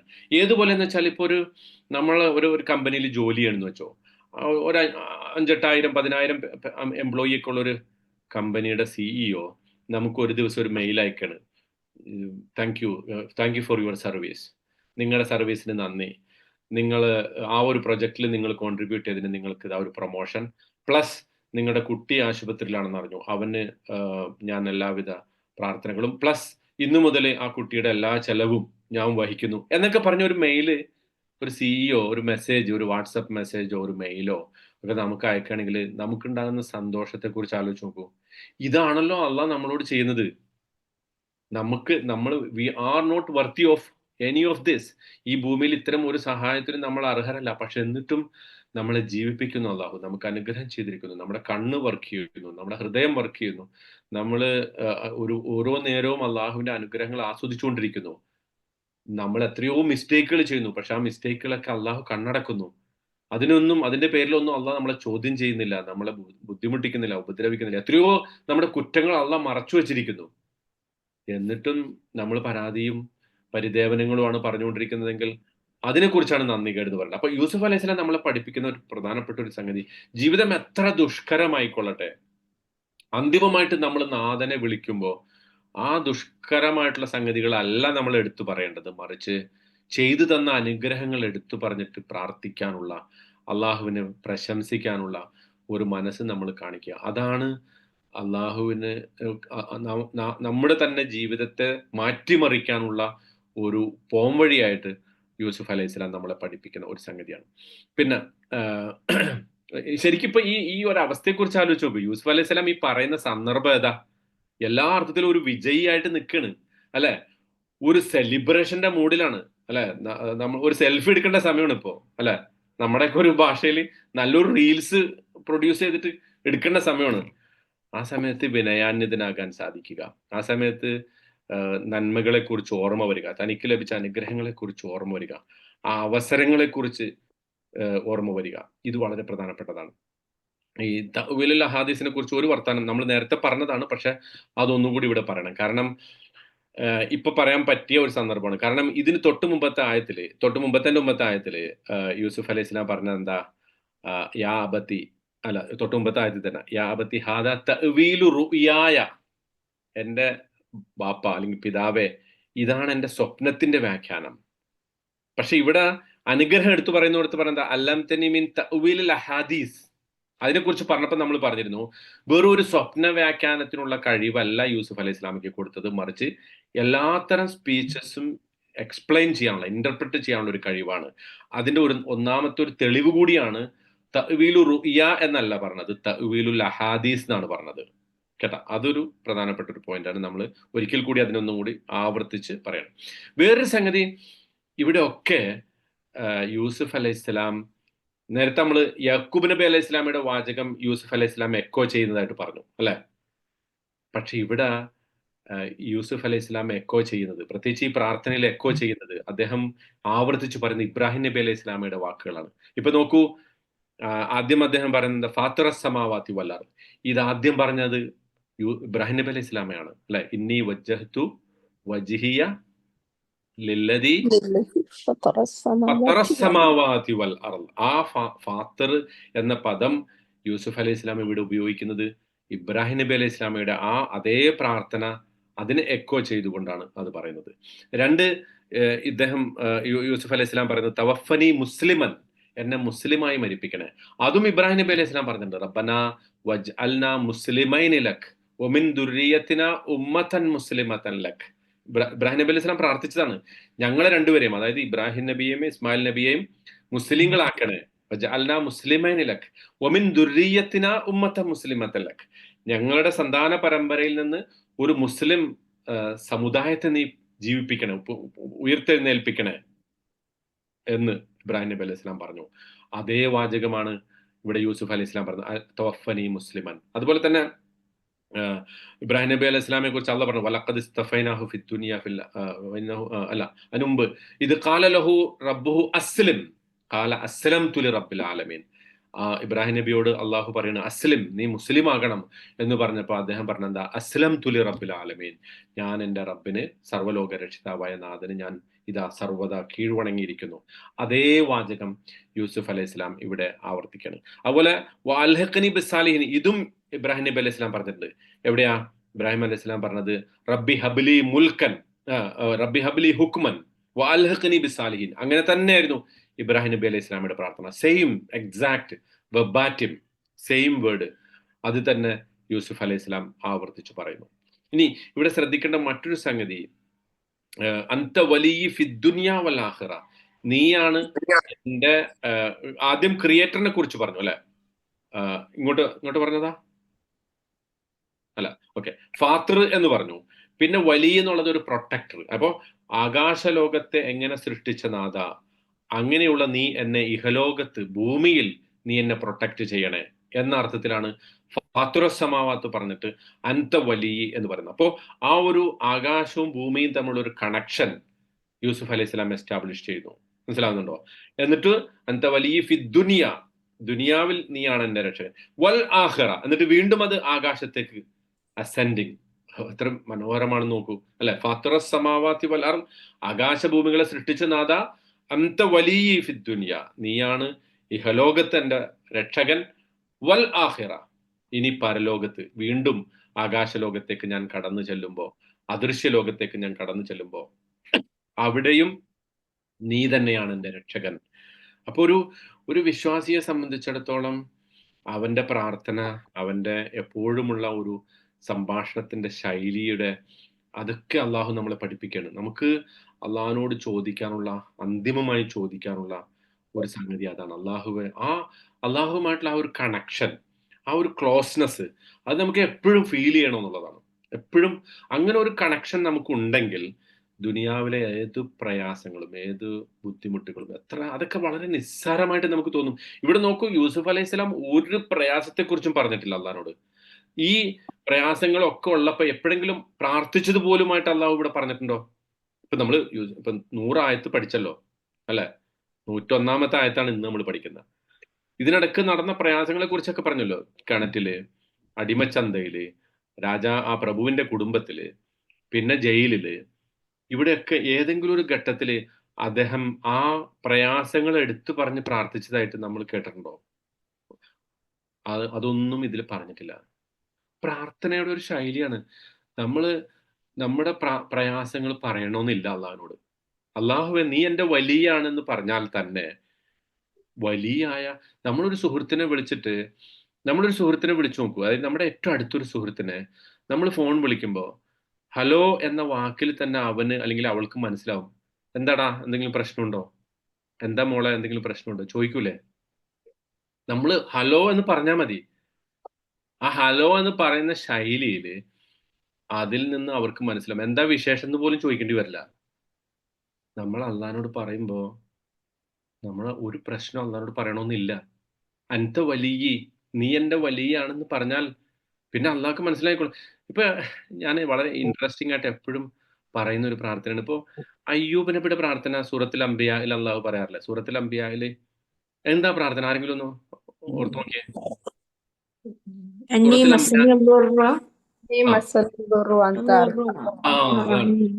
റബ്ബി ഇന്നി മസ്സനിൽ ദുർറ്, റബ്ബി ഇന്നി മസ്സനിൽ ദുർറ്, എന്റെ നാഥ എന്നെ വിപത്ത് ബാധിച്ചു. പിന്നെ പറയേണ്ടത് എന്താ ശരിക്ക്? ഈ വിപത്ത് നീ നീക്കി തരണേന്നല്ലേ? പക്ഷെ അതല്ലല്ലോ അയ്യൂബ് നബി പറഞ്ഞത്. പിന്നെ എന്താ പറഞ്ഞത്? വഅൻത അർഹമുർ റാഹിമീൻ, നീ കാരുണ്യവാന്മാരിൽ കാരുണ്യവാനാണല്ലോ നാഥ. ഞാൻ പറയണ്ടല്ലോ നിന്റെ അടുത്ത് അത് നീക്കി തരണോന്ന്. ഈവൻ ചില പ്രവാചകന്മാരുടെ, ഇപ്പൊ യൂനുസ് നബിയുടെ പ്രാർത്ഥനയിൽ എന്താ പറയണ? ലാ ഇലാഹ ഇല്ലാ ഇന്നി കുന്തു മിനൽ ളാലിമീൻ, ലാ ഇലാഹ ഇല്ലാ അന്ത്. അദ്ദേഹം ഞാൻ വയറ്റിൽ പെട്ടുപോയി, മത്സ്യത്തിന്റെ വയറ്റിലാണ് നാഥ ഇപ്പോൾ ഉള്ളത്, ഞാൻ പിന്നെ ഭയങ്കര കഷ്ടപ്പാടിലാണ്, ഇപ്പൊ നീ എന്നെ രക്ഷിച്ചിട്ടില്ലെങ്കിൽ ഈ മത്സ്യത്തിന്റെ ഉള്ളിൽ കിടന്ന് ഞാൻ മരിച്ചു പോകും. ഇതൊന്നും പറഞ്ഞിട്ടില്ല. പിന്നെ ലാ ഇലാഹ ഇല്ലാ അന്ത സുബ്ഹാനക്, ലാ ഇലാഹ ഇല്ലാ അന്ത സുബ്ഹാനക്, അത്രേ ഉള്ളൂ. ആ സുബ്ഹാനല്ലാഹ് എന്ന് പറയുന്നത് പോലും വലിയ പ്രാർത്ഥനയാണ്. ആ തോട്ടക്കാരുടെ കഥ പറയുന്നുണ്ടല്ലോ എവിടെ? സൂറത്തുൽ കലമില്, മറ്റേ കഹ്ഫിൽ പറയുന്ന തോട്ടക്കാരല്ല, സൂറത്തുൽ കലമിൽ ഒരു തോട്ടക്കാരുടെ കഥ പറയുന്നുണ്ട് അല്ലെ? രാത്രി പോയിട്ട് വിളവെടുക്കുന്ന ഒരു തോട്ടക്കാര്. എന്തിനു വേണ്ടി? പാവപ്പെട്ടവർക്ക് കൊടുക്കാതിരിക്കാൻ വേണ്ടി. അങ്ങനെ പോയിട്ട് അവര് വിളവെടുക്കാൻ വേണ്ടി പോകുമ്പോൾ സംഭവിച്ചത് എന്താ? തോട്ടം ആകെ കരിഞ്ഞു പോയിട്ടുണ്ട്. അപ്പൊ അവര് പറയുന്നൊരു വാക്കുണ്ട്. ഈ തോട്ടം കരിയാൻ കാരണം എന്താണെന്നറിയോ? നമ്മൾ സുബ്ഹാനല്ലാഹ് പറഞ്ഞില്ല. തോട്ടം കരിയാൻ കാരണം നമ്മൾ സുബ്ഹാനല്ലാഹ് പറയാത്തതുകൊണ്ടാണ്. നമ്മുടെ ജീവിതത്തിൽ സുബ്ഹാനല്ലാഹ് പറയാൻ മറന്നുകൊണ്ടായിരിക്കാം പല പ്രശ്നങ്ങളും ഉണ്ടായിട്ടുള്ളത്. ചിലപ്പോൾ നമ്മൾ വിചാരിച്ച് ഇതൊക്കെ നമ്മുടെ തന്നെ ബുദ്ധിയും നമ്മുടെ കഴിവും നമ്മുടെ അധികാരവും നമ്മുടെ പ്രശസ്തിയൊക്കെ ഉപയോഗിച്ചിട്ട് ഇതൊക്കെ നടന്നു പോയിക്കൊള്ളും എന്ന് നമ്മൾ എപ്പോൾ വിചാരിക്കുന്നുണ്ടോ, അതിന്റെ അർത്ഥം നമ്മൾ സുബ്ഹാനല്ലാഹ് പറയാൻ മറന്നു പോകുന്നു എന്നുള്ളതാണ്. അപ്പോൾ അള്ളാഹിനോട് നമ്മൾ ഒന്നും പറയേണ്ട ആവശ്യമില്ല, അവനെ പ്രകീർത്തിച്ചാൽ മാത്രം മതി. അതുകൊണ്ടാണ് സുബ്ഹാനല്ലാഹ് ഏറ്റവും വലിയ പ്രാർത്ഥനയാണ്. അതുകൊണ്ടാണ് അൽഹംദുലില്ലാഹ് ഏറ്റവും വലിയ പ്രാർത്ഥനയാവുന്നത്. നമസ്കാരത്തിന് ശേഷം നമ്മൾ സുബ്ഹാനല്ലാഹ് സുബ്ഹാനല്ലാഹ് സുബ്ഹാനല്ലാഹ് ഇതിങ്ങനെ എണ്ണി തീർക്കും. നമ്മൾ കറക്റ്റായിട്ട് ആ തസ്ബീഹ് വെച്ച്, ഇപ്പൊ തസ്ബീഹ്ക്ക് പകരം മറ്റേ ഞെക്കണ സാധനം ഉണ്ട് അല്ലെ? അതിൽ കൃത്യമായിട്ട് എണ്ണം തെളിയും. 1000 പ്രാവശ്യം സുബ്ഹാനല്ലാഹ് പറയും. പക്ഷെ എന്താ ഈ പറയണ സാധനം, ഈ സുബ്ഹാനല്ലാഹയുടെ അർത്ഥത്തെ കുറിച്ച് ഒരു ധാരണയില്ലാണ്ട് നമ്മളിങ്ങനെ എണ്ണം പിടിച്ചിട്ട് 1000 പ്രാവശ്യം പറഞ്ഞു, 10,000 പ്രാവശ്യം പറഞ്ഞു, എത്രയാ 4 കോടി സലാത്ത് ചൊല്ലി അങ്ങോട്ട് അയച്ചു അല്ലെ? ഇങ്ങനെയൊക്കെ ചെയ്തിട്ട് പിന്നെ നമ്മുടെ പ്രശ്നങ്ങൾ ബാക്കിയാവണതിന്റെ കാരണം എന്താ? നമ്മുടെ പ്രാർത്ഥനകൾ ശരിയായ രീതിയിലല്ല. അപ്പൊ ഇത് യൂസുഫ് അലൈഹി ഇസ്ലാം പഠിപ്പിക്കുന്ന ഏറ്റവും പ്രധാനപ്പെട്ട നമുക്ക് ഒറ്റ കാര്യം ചോദിച്ചാൽ മതി അള്ളാഹിനോട്. അള്ളാഹ്, എനിക്ക് വേണ്ടത് നിന്റെ സാമീപ്യോട്. റബ്ബേ, നിന്റെ സാമീപ്യം. നീ എൻ്റെ വലിയാകുമെങ്കിൽ ബാക്കി ഒന്നും എനിക്ക് പ്രശ്നമല്ല. നബി സല്ലല്ലാഹു അലൈഹി വസല്ലം പറഞ്ഞല്ലോ, വൈലം തക്കുൻ ഫൈലം തഗ്ലബ് അലയ്യ ഫലാ ഉബാലി.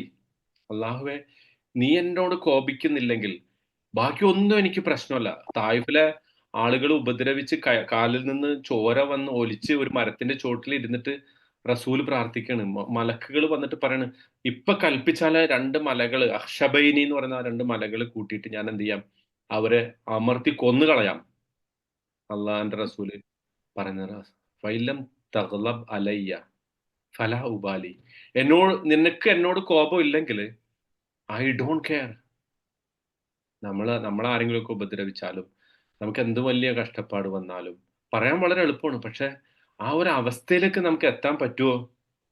രാത്രിയുടെ അന്ത്യയാമങ്ങളിൽ നമ്മൾ അള്ളാഹിനോട് പ്രാർത്ഥിക്കുമ്പോൾ ഈ ഒരൊറ്റ പ്രാർത്ഥന, അള്ളാഹുവേ, എനിക്ക് നീ എൻ്റെ വലിയായിട്ടുണ്ടായാൽ മതി, നിന്റെ സാമീപ്യം എനിക്കുണ്ടായാൽ മതി, എങ്കിൽ ബാക്കി എൻ്റെ എല്ലാ പ്രശ്നങ്ങളും നിനക്കറിയാലോ, നീ തന്നെ അത് പരിഹരിച്ച് തരുമെന്ന് എനിക്ക് ഉറപ്പുണ്ട്. പ്രശ്നം പോലും നമ്മൾ പറയേണ്ട ആവശ്യമില്ല, ആ സാമീപ്യത്തെ കുറിച്ച് സൂചിപ്പിച്ചാൽ മതി. അത് ഇഹലോകത്ത് മാത്രമല്ല, മറിച്ച് പരലോകത്ത്. ഇപ്പൊ യൂസുഫ് അലൈഹി സ്വലാം ഇത് പറയുമ്പോൾ ജീവിതം മുഴുവൻ ഒറ്റപ്പെട്ട ഒരു മനുഷ്യനാണ് യൂസുഫ് അലൈഹി സ്വലാം അല്ലെ? I was alone all my life. എൻ്റെ ജീവിതത്തിൽ എനിക്ക് വേറൊരു വലിയ ഉണ്ടായിട്ടേ ഇല്ല. പക്ഷെ നിന്റെ വിലായത്ത് എനിക്ക് ലഭിച്ചത് കൊണ്ട് ഞാന് വളരെ സന്തോഷവാനായി എന്നാണ് യൂസുഫ് അലൈഹി സ്വലാം പറയുന്നത് കേട്ടാ. പിന്നെ അദ്ദേഹം ഈ തവഫനി മുസ്ലിമൻ എന്ന് പറയുന്നിടത്ത് അദ്ദേഹം പറയുന്നത് ഏറ്റവും പ്രധാനപ്പെട്ട ഒരു സംഗതിയാണ്. ഞാൻ ഇപ്പോ വിജയിച്ചു നിൽക്കുന്ന ഒരു രാജാവാണ്, ഇപ്പൊ എനിക്ക് എല്ലാ അനുഗ്രഹങ്ങളും ലഭിച്ചിട്ടുണ്ട്. പക്ഷെ അടുത്ത നിമിഷം എനിക്ക് എന്ത് സംഭവിക്കുമെന്ന് എനിക്ക് അറിയില്ല. ഞാനിപ്പോ രാജാവാണ് ഈജിപ്തിന്റെ. ഇനി വീണ്ടും ഒരു കിണറ്റിലേക്ക് ഞാൻ വലിച്ചെറിയപ്പെടുവോ, ഇനി ഒരു അടിമച്ചന്തയിൽ ഞാൻ വിൽക്കപ്പെടുവോ എന്ന് അദ്ദേഹം ആ സമയത്തും ആശങ്കാകുലനായിട്ട്, അതുകൊണ്ടാണ് തവഫനി മുസ്ലിമൻ എന്ന് പറയുന്നത്. നമ്മൾ എത്ര വലിയ പൊസിഷനിലാണെങ്കിലും എത്ര വലിയ അനുഗ്രഹത്തിലാണെങ്കിലും അള്ളാഹിനോട് പ്രാർത്ഥിക്കേണ്ട ഒരു പ്രാർത്ഥനയാണ്. മുസ്ലിമായി മരിച്ചു കിട്ടിയാൽ മുസ്ലിമായി എനിക്ക് മരിച്ചു കിട്ടിയാൽ മതി റബ്ബേ. അതായത് ബാക്കിയൊക്കെ ഐ ഡോണ്ട് കെയർ, ഏത് അവസ്ഥയിലും.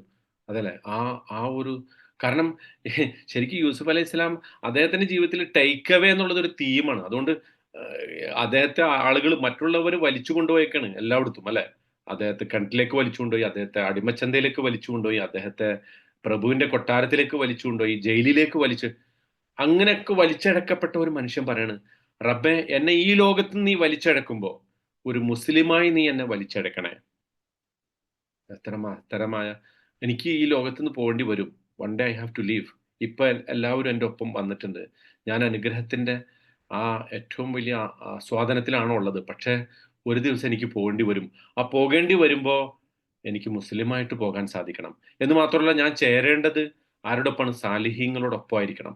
ഏറ്റവും നല്ല സുഹൃതവാന്മാരായ മനുഷ്യരുടെ ഒപ്പം എനിക്കാകണം എന്ന ഒരു പ്രാർത്ഥന. ശരിക്കും ആ ഒരു പിന്നെ പ്രവാചകൻ സല്ലല്ലാഹു അലൈഹി വസല്ലം പറഞ്ഞ ഒരു വാചകം കൂടി പറഞ്ഞിട്ട് ഞാനിത് അവസാനിപ്പിക്കണം. അതായത് അൽ മർഉ മഅമൻ അഹബ്ബ എന്നാണ് നബി സല്ലല്ലാഹു അലൈഹി വസല്ലം പറഞ്ഞത്. ഒരു മനുഷ്യൻ അവൻ സ്നേഹിക്കുന്ന ആരെയാണോ അവരുടെ ഒപ്പം ഉണ്ടാവുക. നമ്മൾ ആരെയാണോ സ്നേഹിക്കുന്നത്, ആരുടെ ഒപ്പം ആകാനാണോ നമ്മൾ ആഗ്രഹിക്കുന്നത്, അവരുടെ ഒപ്പം നമ്മൾ ഉണ്ടാവുക. പ്രവാചകന്മാരെ സ്നേഹിച്ചാൽ അവരുടെ ഒപ്പം ഉണ്ടാവും. ശുഹദാക്കളെയും സാലിഹ്യങ്ങളെയും സ്നേഹിച്ചാൽ അവരുടെ ഒപ്പം ഉണ്ടാവും. അല്ല വലിയ പണക്കാരെയും വലിയ പ്രതാപവാന്മാരെയും വലിയ അല്ല ഈ ലോകത്തെ പ്രതാപികളെയും അവരെയാണ് നമ്മൾ സ്നേഹിക്കണമെങ്കിൽ, അവരെയാണ് നമ്മുടെ റോൾ മോഡലെങ്കിൽ അവരുടെ ഒപ്പം നമ്മൾ ഉണ്ടാവുള്ളൂ. അപ്പൊ നമ്മൾ ആരെ റോൾ മോഡലാക്കണം? സാലിഹ്യങ്ങളാവണം നമ്മുടെ റോൾ മോഡല്, അമ്പിയാക്കളാവണം നമ്മുടെ റോൾ മോഡല്. ഈ പ്രവാചകന്മാരുടെ പാരമ്പര്യമായിരിക്കണം നമ്മുടെ പാരമ്പര്യം. അതിന് ആ ബെയ്ത്തിൽ ജനിക്കണമെന്നില്ല, അഹ്ലു ബെയ്ത്ത് ആവണമെന്നില്ല, മറിച്ച് ആ പാത പിൻപറ്റിയാൽ മതി. ആ അർത്ഥത്തിലാണ് യൂസുഫ് അലൈഹി ഇസ്ലാമിയുടെ പ്രാർത്ഥനയെ നമ്മൾ മനസ്സിലാക്കേണ്ടത്. അള്ളാഹു സുബ്ഹാനഹു തആല ആ അർത്ഥത്തിൽ സാലിഹ്യങ്ങളുടെ കൂട്ടത്തിൽ നമ്മെ ഉൾപ്പെടുത്തി അനുഗ്രഹിക്കുമാറാകട്ടെ. നമ്മെല്ലാവരെയും മുസ്ലിങ്ങളായി അള്ളാഹു മരിപ്പിക്കുമാറാകട്ടെ. നമ്മുടെ പ്രാർത്ഥനകൾ അള്ളാഹു സ്വീകരിക്കുമാറാകട്ടെ.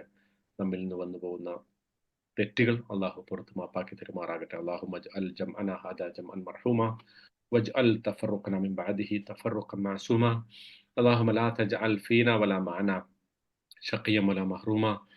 اللهم إنا نسألك بكل اسم هو لك سميت به نفسك أو أنزلته في كتابك أو علمته أحدا من خلقك أو استأثرته في علم الغيب عندك أن تجعل القرآن العظيم ربيع قلوبنا ونور صدورنا وجلاء همنا وذهاب أحزاننا وهمومنا. اللهم علمنا منه ما جهلنا وذكرنا منه ما نسينا. اللهم ارزقنا تلاوته آناء الليل وأطراف النهار على الوجه الذي يرضيك عنا. اللهم اجعل القرآن شفيعا لنا يوم القيامة. اللهم اجعله لنا دليلنا إلى جناتك جنات النعيم. اللهم آنس بالقرآن وحشتنا في القبور. اللهم ربنا آتنا في الدنيا حسنة وفي الآخرة حسنة وقنا عذاب النار. آمين برحمتك يا أرحم الراحمين. سبحان ربك رب العزة عما يصفون وسلام على المرسلين والحمد لله رب العالمين. سبحانك اللهم وبحمدك أشهد أن لا إله إلا الله استغفر الله وأتوب إليك. السلام عليكم ورحمة الله وبركاته.